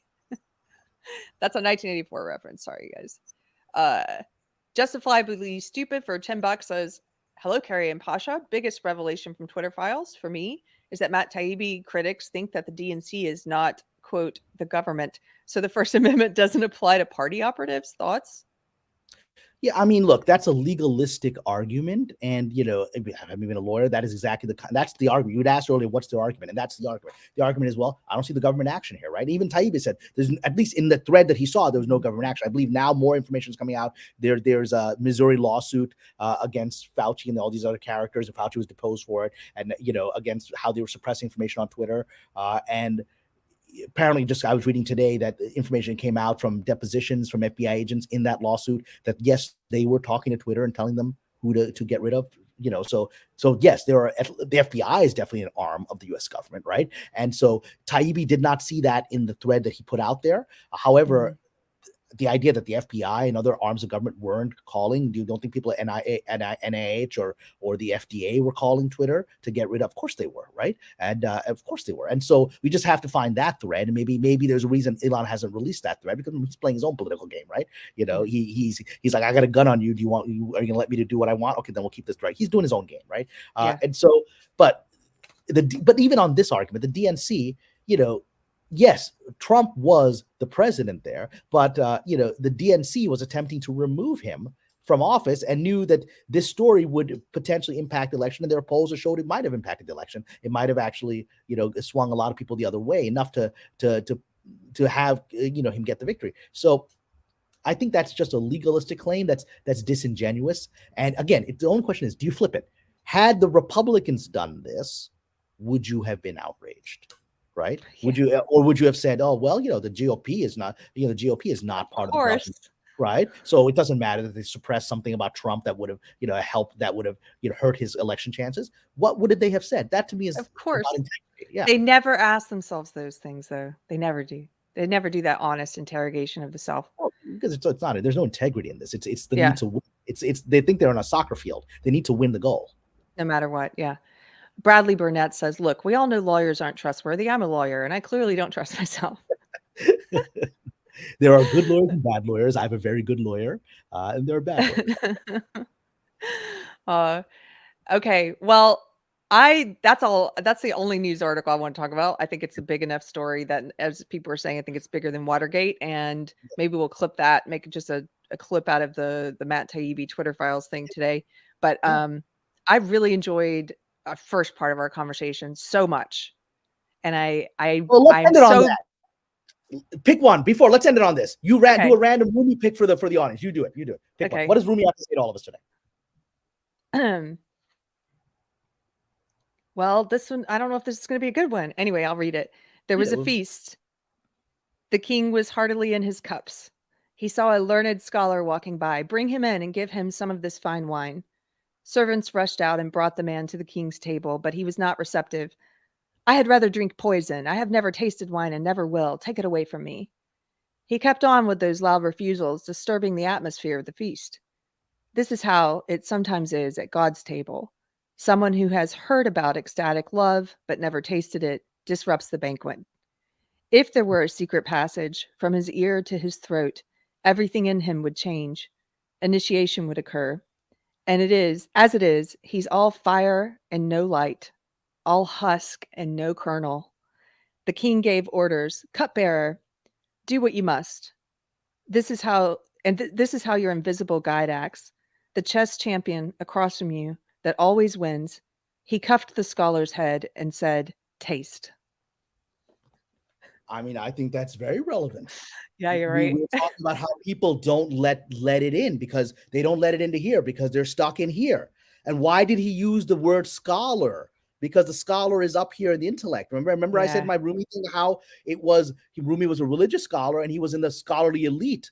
And they all rejected him when he started going down this mystical path, right? Because they were stuck up here and they didn't want to go in here.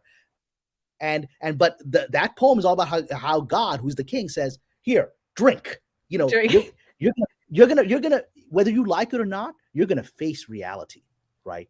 And it's whether you like it or not, and you can keep just testing it, but you will taste it, right? Yeah. You will taste reality, and we're talking about that right now. Whether you like it or not, the information is going to get out there. You're going to taste it, whether you like it or not.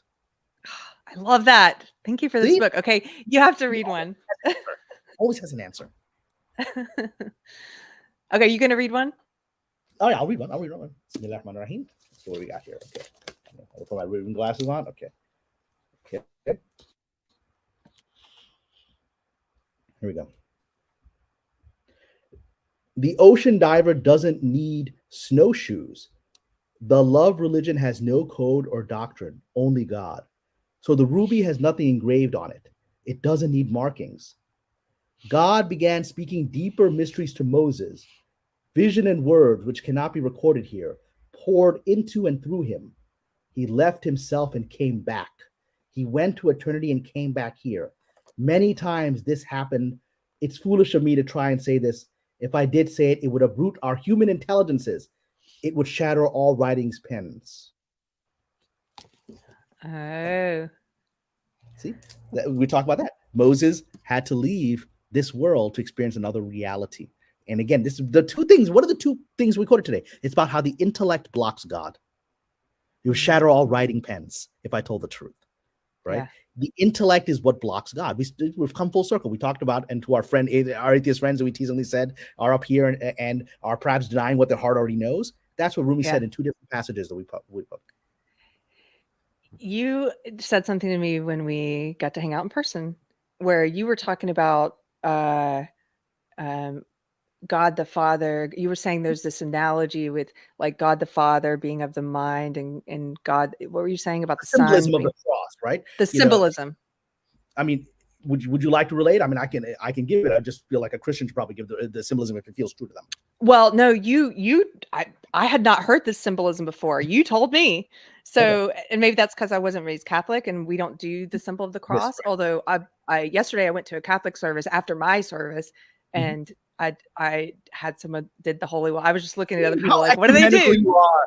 You see how ecumenical you are. You're truly Rumi. He just said, the ruby has no markers, right? Oh, okay. The ruby has no markers. Okay, but tell people what you were saying to me about the cross. So a mystical, symbolic understanding of the cross. And please forgive me, I'm not a Christian, but I'm going to try to give you a symbolic understanding of the cross. Any Christian says, I don't like that, it's fine. I'm not in the tradition. But I'll share you as a Sufi, because we Sufis look for meaning in symbols. We're like Dan Brown, right? And so what is the mystical meaning of the cross to an observer? Which is, you've got this way and that way, right?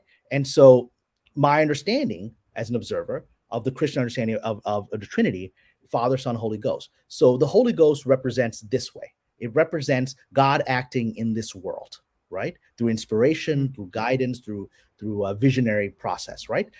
And then you've got this. You've got up and down, right? And so the Son is the heart, and God is the head, or the Father is the head, right? And so a way to think of it is that the journey of faith has to be we are living in, this is how we sort of communicate, because again, it goes this way. We communicate in the world with each other, but the journey of faith is upwards, and it needs both things. It needs the heart and it needs the mind. And if you don't have those in unison, you are lost. You are either lost in the delusions of your intellect of rationalizing everything, right? Like the last 3 years, people rationalize all these horrible things they did to everybody because they had no connection to their heart to say that's wrong. And the danger of just being in your heart is that you can then delude yourself with your emotions. You can then feel things that, convince yourself that things you're feeling are the basis of reality, but sometimes they're just your own ego taking on those emotions, right? And making you and leading you to feel things down a wrong path. So you need interaction with each other as human beings to keep you honest. And then you need this journey up, heart and mind together towards God. So if any Christian finds that symbolism of value, take it. If you don't find it of value, leave it. But that's just me as a Sufi observer of symbols, I sees really meaning. I really appreciated you telling me that. I've been thinking about that a lot too, and how it needs to be in balance. And one of the things I said when I was trying to conceptualize, like, what is deprogrammed? Mhm. And I was thinking this is a place for a space for both reason and faith, the Yeah, heart and the mind, both, because I think we need both. I think humans need both. yeah. That's You why he can't, made us, yeah, you can't be because out of whack. animals live purely in the state of nature, which is a state of emotion, right? But they don't have the intellect, and the intellect is what evolves us or takes us to a higher level, closer to God. But if you disconnect from this emotional nature, you become exactly what the danger of the world we live in. You become a Dr. Fauci, you become a Dr. Mengele, right? You live in a world where your mind rationalizes everything. So that's why we talk about Satan, when we talk about demonic possession, it coming in through your head, right? It's Mm, actually not entering in your heart because your heart belongs to God. It's coming in through your head, right? And that's the where mind. the mind, it comes into the mind, right? That's where part of the mind can be possessed. So interesting. Okay. Cameron, thank you so much for hanging out with me. Thank you for the book. I'm happy I got to see you in person, and I just love talking with you. Tell everybody if it may have been their first time hearing you, where they can find you and Sure. support you if they like your work. Well, you can find me. I've got my own website, which is my name, CamranPasha.com. But the best way to support me is on my Patreon, which people have been kindly putting the links on there. I'll throw in a link as I'm leaving. But yeah, that's the Patreon is a place we have several hundred subscribers now, and it's a real community. Like everyone is out there debating. It's not me just posting stuff. I try to post every day, and there's hundreds of people now presenting their opinions. A lot of it is about Hollywood, but we have spiritual conversations, and it's just a friendly community where there's disagreements. There are people that support Biden. There are people that support Trump on my Patreon, but we have respectful disagreements, right? And that's what I have not seen anywhere. We've created a community where everyone is able to feel like they can talk. And so please come join me there and see what I have to say about Hollywood and everything else. And there's stuff I can say that I can't say publicly because all my enemies don't want to pay $5 to join my Patreon, so they won't see it. When it comes out $5, No, can't give them the $5. money, and they won't see what I'm saying. Thank you so much. I hope you have a beautiful Monday. Have a good rest of your week. Dawn says, thank you guys. I don't always make it here, but this one was especially good. Well, thank you, Dawn, for hanging out with us. We're going to go out. I always forget. I got to do my ad. And then we'll play here we go. Cameron, thank you. Have a nice rest of your day. Thank you to today's sponsor, the Church on the Square of Georgetown, Texas, which happens to be my church. My church is no longer allowed to advertise on Facebook, which is unfortunate because that's how I and a lot of other church members originally found them. They've been told that they violate community standards. There's no details there of what that means, but you guys know the score. Anyway, since they're not allowed to advertise, I'm here to give them a plug. You can find them online at thechurchonthesquare.org. You can also find videos of all the sermons and some other kinds of content on their YouTube page at Church on the Square. You can also join us. If you happen to be in the Georgetown, Texas area, we meet every Sunday at Ken's Guitars, that's Kenz, Ken's Guitars, right on the Georgetown Square. We meet outside right on the square. Sometimes if the weather's nice, you might find us there. You might find us outside in front of Ken's. But if you're local, I hope to see you.